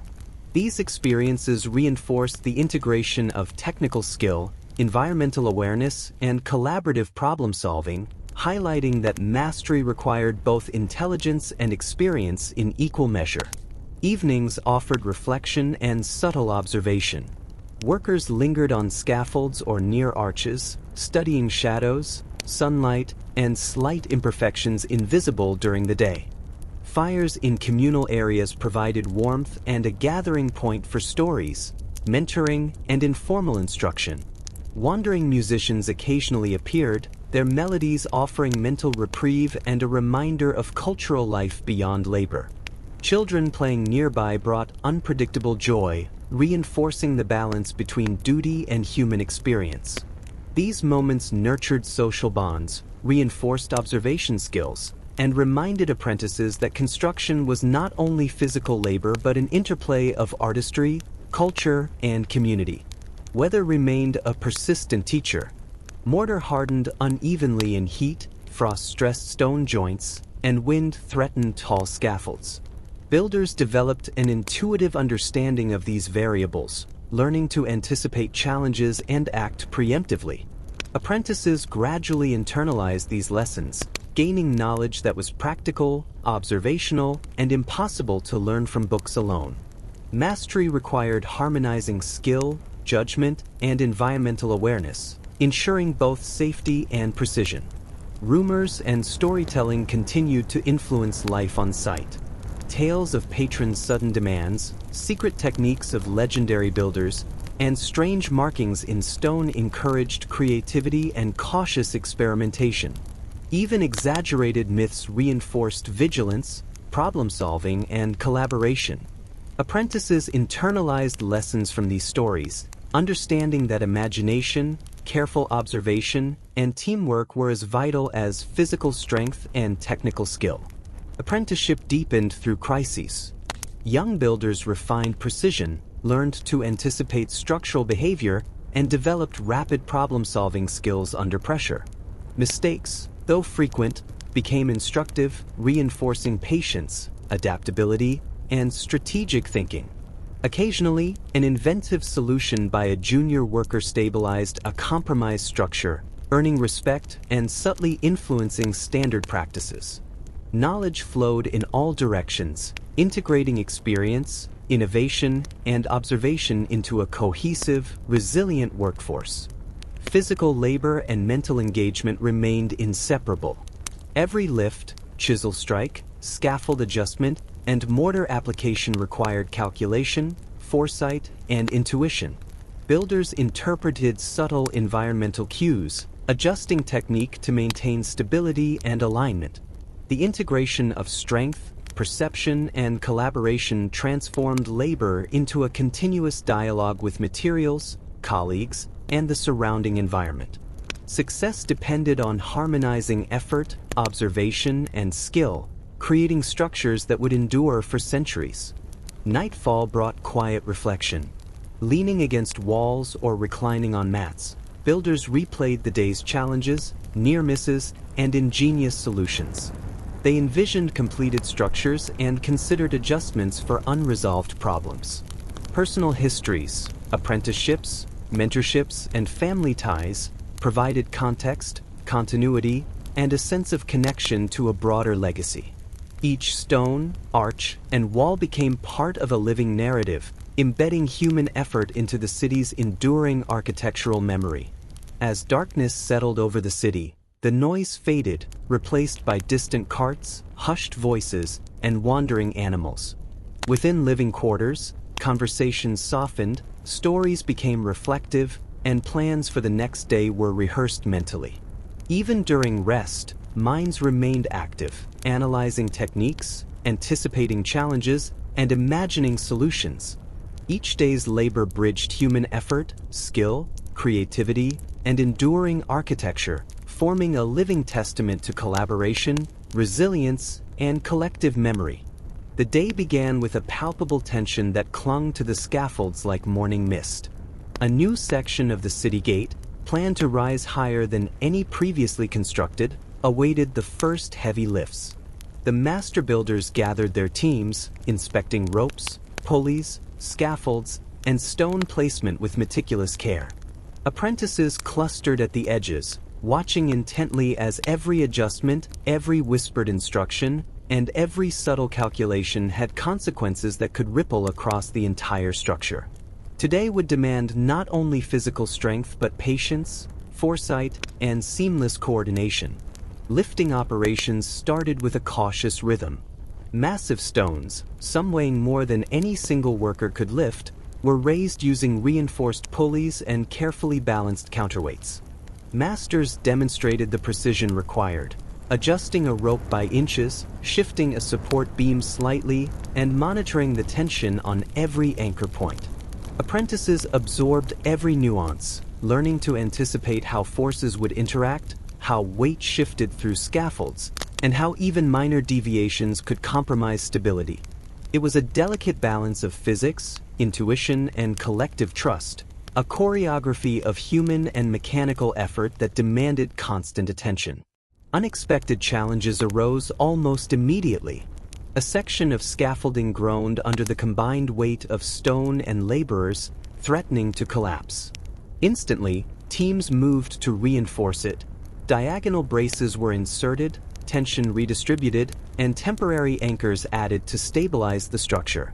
Apprentices watched the crisis unfold as a living lesson in rapid problem solving, teamwork under pressure, and the consequences of miscalculation. Each intervention was calculated, deliberate, and coordinated, demonstrating that mastery required observation, intelligence, and impeccable timing, not merely brute strength. Meals punctuated the long hours, providing sustenance and moments of reflection. Thick bread, lentil or bean stews, and occasional cheese or salted fish fueled both body and morale. Conversations at midday focused on technique, scaffold design, load distribution, and mortar consistency, while stories about distant construction sites, patrons' whims, and subtle rivalries entertained and instructed simultaneously. Apprentices absorbed these lessons quietly, learning that skill alone was insufficient without social awareness, respect, and the ability to collaborate under stress. Humor often emerged, easing tension and reinforcing group cohesion after morning crises. Afternoons brought both relief and renewed focus. Environmental factors, intense sun, sudden wind gusts, or unexpected rainfall, interacted unpredictably with stone, mortar, and scaffolds. Builders adjusted pulley systems, recalibrated counterweights, and reinforced supports. Masters demonstrated how slight observations, such as a stone's minute tilt under sunlight or a shifting shadow, could inform immediate adjustments. Apprentices practiced interpreting these cues, developing instinctive awareness of structural behavior and environmental influence. Each challenge reinforced adaptability, creativity, and technical understanding while highlighting the necessity of trust and coordination. Evenings were moments of reflection, observation, and subtle instruction. Workers lingered on scaffolds or near arches, studying the interplay of light, shadow, and slight imperfections invisible during the day. Fires in communal quarters offered warmth and a focal point for storytelling, debate, and mentorship. Occasionally, wandering musicians or poets passed by, providing brief mental respite. Children from nearby streets darted among adults, their laughter reminding workers that life extended beyond labor, offering balance and relief from intense focus. These experiences nurtured social bonds, reinforced attention to detail, and cultivated a sense of community that supported both learning and morale. Weather continued to act as an unyielding teacher. Summer heat hardened mortar unevenly, frost stressed stone joints, and wind threatened scaffold stability. Builders developed intuition for anticipating these variables, acting preemptively to ensure safety and precision. Apprentices gradually internalized these lessons, gaining practical knowledge through observation and experience. Mastery required harmonizing environmental awareness with technical skill, judgment, and coordination. Rumors and storytelling persisted, adding a cultural and intellectual dimension to daily labor. Tales of patrons' sudden design changes, secret techniques among master builders, and mysterious carvings encouraged creativity, cautious experimentation, and problem-solving. Even exaggerated myths reinforced vigilance and collaboration. Apprentices learned that imagination, critical observation, and teamwork were essential complements to physical skill and technical knowledge. The apprenticeship system continued to deepen. Young builders refined precision, anticipated structural behavior, and developed rapid problem-solving skills.